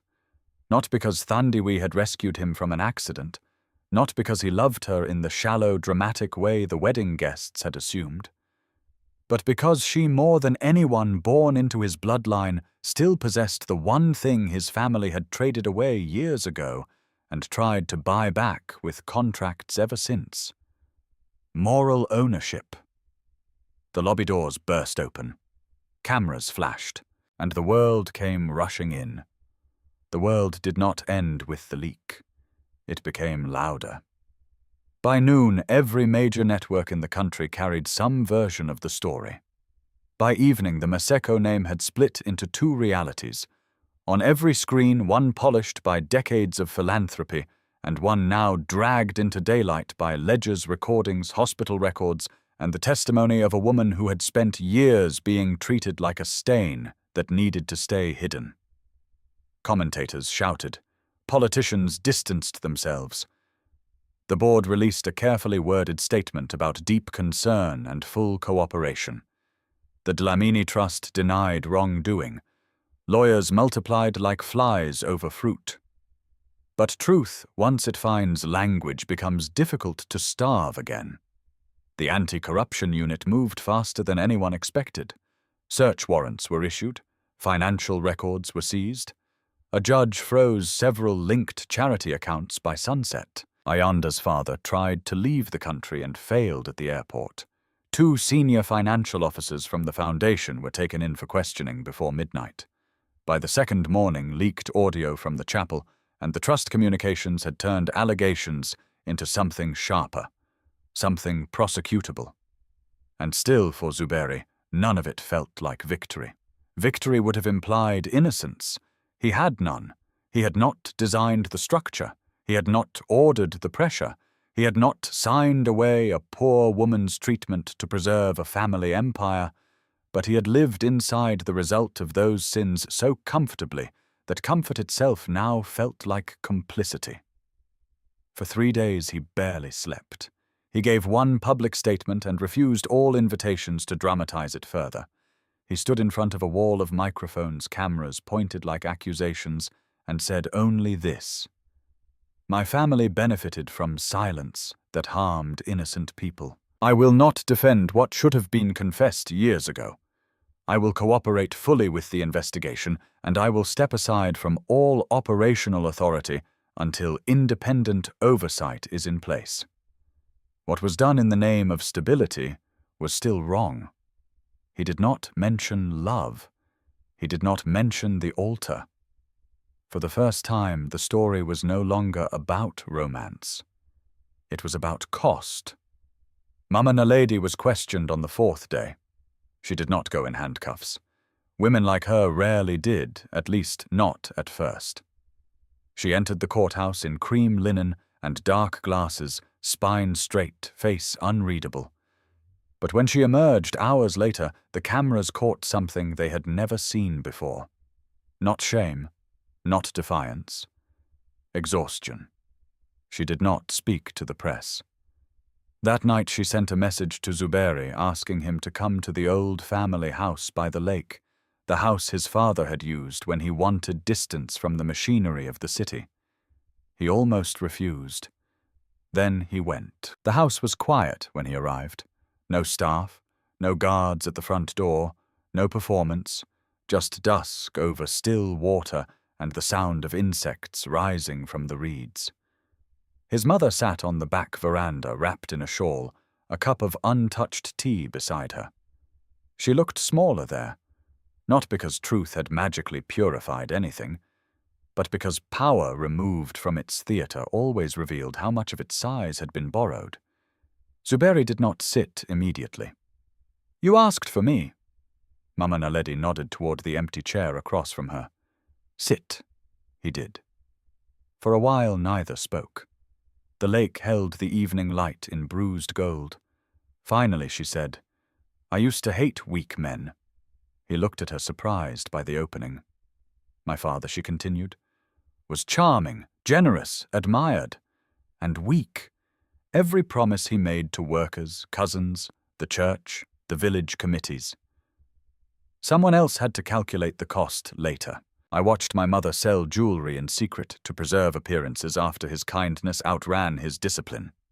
So I swore I would never let sentiment endanger survival again." Zuberi said nothing. "I married your father because he was strong," she said, "and because for a while he was honest in ways that felt clean. But honesty in large systems becomes expensive. When the foundation money started vanishing, he wanted immediate exposure. I saw what would follow the lenders, the political enemies, the vultures, the panic. I believed I was the only one willing to carry the ugliness required to keep the structure standing. You mean you decided whose suffering was acceptable?" Her eyes closed briefly. "Yes, the honesty of it hit harder than denial. You could have chosen your husband," he said. "You could have chosen Mazanele." She looked at the lake. "I chose you." He stared at her. She turned back to him, and for the first time in days, the great, terrifying Mama Naledi looked almost breakable. I told myself that if the company fell, your future would be ash. Thousands of workers would suffer. Yes, but I began with you. My son. My blood. I convinced myself that protecting you justified contamination elsewhere. Her voice roughened. That is the filthiest truth I know about myself. He felt anger rise, then falter against grief. Not forgiveness. Never that quickly. But grief. Because monstrous choices often still came from recognizably human fear, and that made them more terrible, not less. She died afraid, he said quietly. Mazanele died under pressure you approved. His mother lowered her head. I know. Thandiwe lived inside that, I know. And my father died trying too late to undo what you were preserving. At that, something finally cracked. Not loudly, not theatrically, just a single breath that shuddered through her chest. I loved your father, she whispered. That is another truth that became ugly in my hands. Zuberi stood before he could say something crueler than he would want to live with later. When he left, she did not ask him to stay. 2 weeks after the leak, the interim court orders became permanent enough to matter. The foundation was stripped from old family control and placed under emergency independent review. Several shell entities linked to the diverted funds were dissolved. Ayanda's father was formally charged. 2 trustees turned state witness. The hospital administrator lost his post, and his license review began. Ayanda herself did not go to prison. Not then. Her lawyers were too quick, her personal involvement too layered behind instructions and inheritances. But she was publicly severed from the family networks that had once made her untouchable, and the social world that had worshipped her elegance turned brutally cold. She requested one private meeting with Zuberi. He agreed in a lawyer's conference room with glass walls and no room for illusion. Ayanda arrived without performance. No silk, no diamonds, only a dark blouse and a file she never opened. I hated you for the altar, she said without preamble. I know. I still do a little. That's fair. A shadow of something almost amused touched her face. Do you know what is insulting?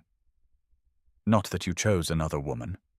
That by choosing her you accidentally became morally inconvenient. He said nothing. Ayanda leaned back. I grew up learning that decent people are decorative Zuberi, useful for speeches, dangerous indecisions. Then your little waitress and her dying mother turned out to be the only adults in the entire story who understood integrity without needing a committee. She's not my waitress. Ayanda nodded once. Good. That sentence is progress. When she rose to leave, she paused at the door. I did many ugly things, she said, but your mother was right about one part. These systems do burn the innocent first. She looked at him one last time. Try not to build another one just because yours collapsed. Then she walked away. Thandiwe did not disappear into romance after the scandal. That was never who she was. She buried her mother first. The funeral was small, held in the township church where Mazanele had once kept ledgers hidden beneath choir robes during the worst months of pressure. Women from the neighborhood brought food. Children stood quietly with lowered heads. Some old foundation beneficiaries came when they learned the truth. Teachers, nurses, one clinic driver who remembered unpaid deliveries that had suddenly stopped years before. Zuberi came too. Not in front, not as a central mourner. He stood near the back under the jacaranda tree, away from the cameras he had explicitly forbidden, and said nothing unless spoken to. After the service, as the people drifted toward the meal tables, Thandiwe found him there. For a while they simply stood beside one another in the late afternoon light, purple blossoms collecting near their shoes. She would have hated the attention, Thandiwe said at last. I know. She would have liked that you came quietly. He let that settle. Then he said, "The court has approved the first stage of restructuring. The foundation can be rebuilt, but not under the old board. Independent oversight. Community seats. Full public audits." Thandiwe looked ahead. "Good. I want you to lead part of it." She turned to him slowly. "No." He almost smiled. "You didn't even ask what part. I know enough." He accepted that. "Then choose the shape yourself." Days passed, then weeks. And something changed, not quickly, not perfectly, but honestly. The grand headquarters of the old foundation remained under legal review, so the first restored community program began somewhere smaller. An abandoned neighborhood kitchen beside the clinic. Mazanele had once tried to keep supplied. The walls were repaired. New stoves came in. Local women were hired and paid properly. Food deliveries resumed not as charity theatre, but as accountable service. The first morning it opened, Thandiwe stood inside wearing a plain apron, sleeves rolled up, directing crates of vegetables and dry goods with the calm authority of someone who trusted work more than speeches. Children gathered outside before noon. An elderly man cried when he recognized the foundation name returning without the old convoy of luxury cars. Zuberi arrived carrying 2 sacks of maize meal on his shoulder because someone had forgotten to tell him where to set them down. Thandiwe saw him, shook her head, and pointed toward the storeroom. No speeches, she called. Wasn't planning one. No dramatic gestures either. He set the sacks down. "I'm holding grain, not proposing." That earned him the smallest ghost of a smile. It was the first one he had seen from her that did not carry pain under it. As the afternoon softened, the kitchen filled with steam, voices, movement, and the kind of warmth money could never simulate from a gala stage. Here service was not image. It was labor, measurable, humble, real. When the last pot was covered and the final volunteer left the room, grew quiet. Sunset light touched the worn doorway. Thandiwe wiped her hands on a towel and leaned against the counter. Zuberi stood across from her, tired, flour-dusted, strangely at peace. "I don't know what comes next," he said. "That makes 2 of us. I know I don't deserve easy access to your life." "No," she said. "You don't?" He nodded. "But I'm here anyway." "I noticed." He took one careful step closer. "Not because you saved me on the road, not because of the altar, not because guilt can imitate love when a man is broken." He held her gaze. "I'm here because when everything in my world was built on performance, you remained real. And I would rather build one honest room with you than inherit 10 glittering lies without you." The silence that followed was soft, not sharp. Thandiwe looked at him for a long time. Then she said, "Do not ask me for forever. I won't. Do not ask me to trust quickly. I won't. Do not confuse being allowed to stay with being forgiven. I know." At last she stepped closer too. Not into his arms, not into a fairy tale. Just closer. Close enough for possibility. "You may help tomorrow," she said. "We start before sunrise." Zuberi let out one quiet breath that was almost a laugh. "That sounds like probation." "It is." For the first time in weeks, something inside him felt clean enough to survive hope. Outside, children's laughter still echoed faintly from the road. Inside, between sacks of grain, washed pots, and walls reclaimed for something useful, no choir sang, no cameras flashed, and no vows were spoken. But the beginning was truer than any wedding had been. And this time, truth was not arriving too late. Some wounds are not created by hatred. They are created by silence, delay, and the terrible choice to protect what is powerful instead of what is right. This story reminds us that truth does not become less true just because it is buried under wealth, reputation, or fear. Sooner or later, every lie sends the bill to someone innocent. And too often, it is the poor, the voiceless, and the forgotten who pay first. But this story also leaves us with hope, because even after betrayal, exposure, and loss, healing is still possible. Not through grand speeches, not through perfect apologies, but through honest responsibility, courage, and the humble decision to rebuild what was broken. Real love is not proven by dramatic words in public. It is proven by what someone is willing to repair in private. Real strength is not controlling the truth. It is facing it even when it destroys the version of yourself you once admired. In the end, the people who look weakest in the eyes of the world are sometimes the ones carrying the greatest moral strength, and the ones who seem to have everything may still be empty if they have traded away their conscience to protect their comfort. If this story touched your heart, tell me in the comments what lesson stayed with you the most, and if you believe stories like this deserve more people to hear them. Subscribe to the channel and stay with us for the next journey.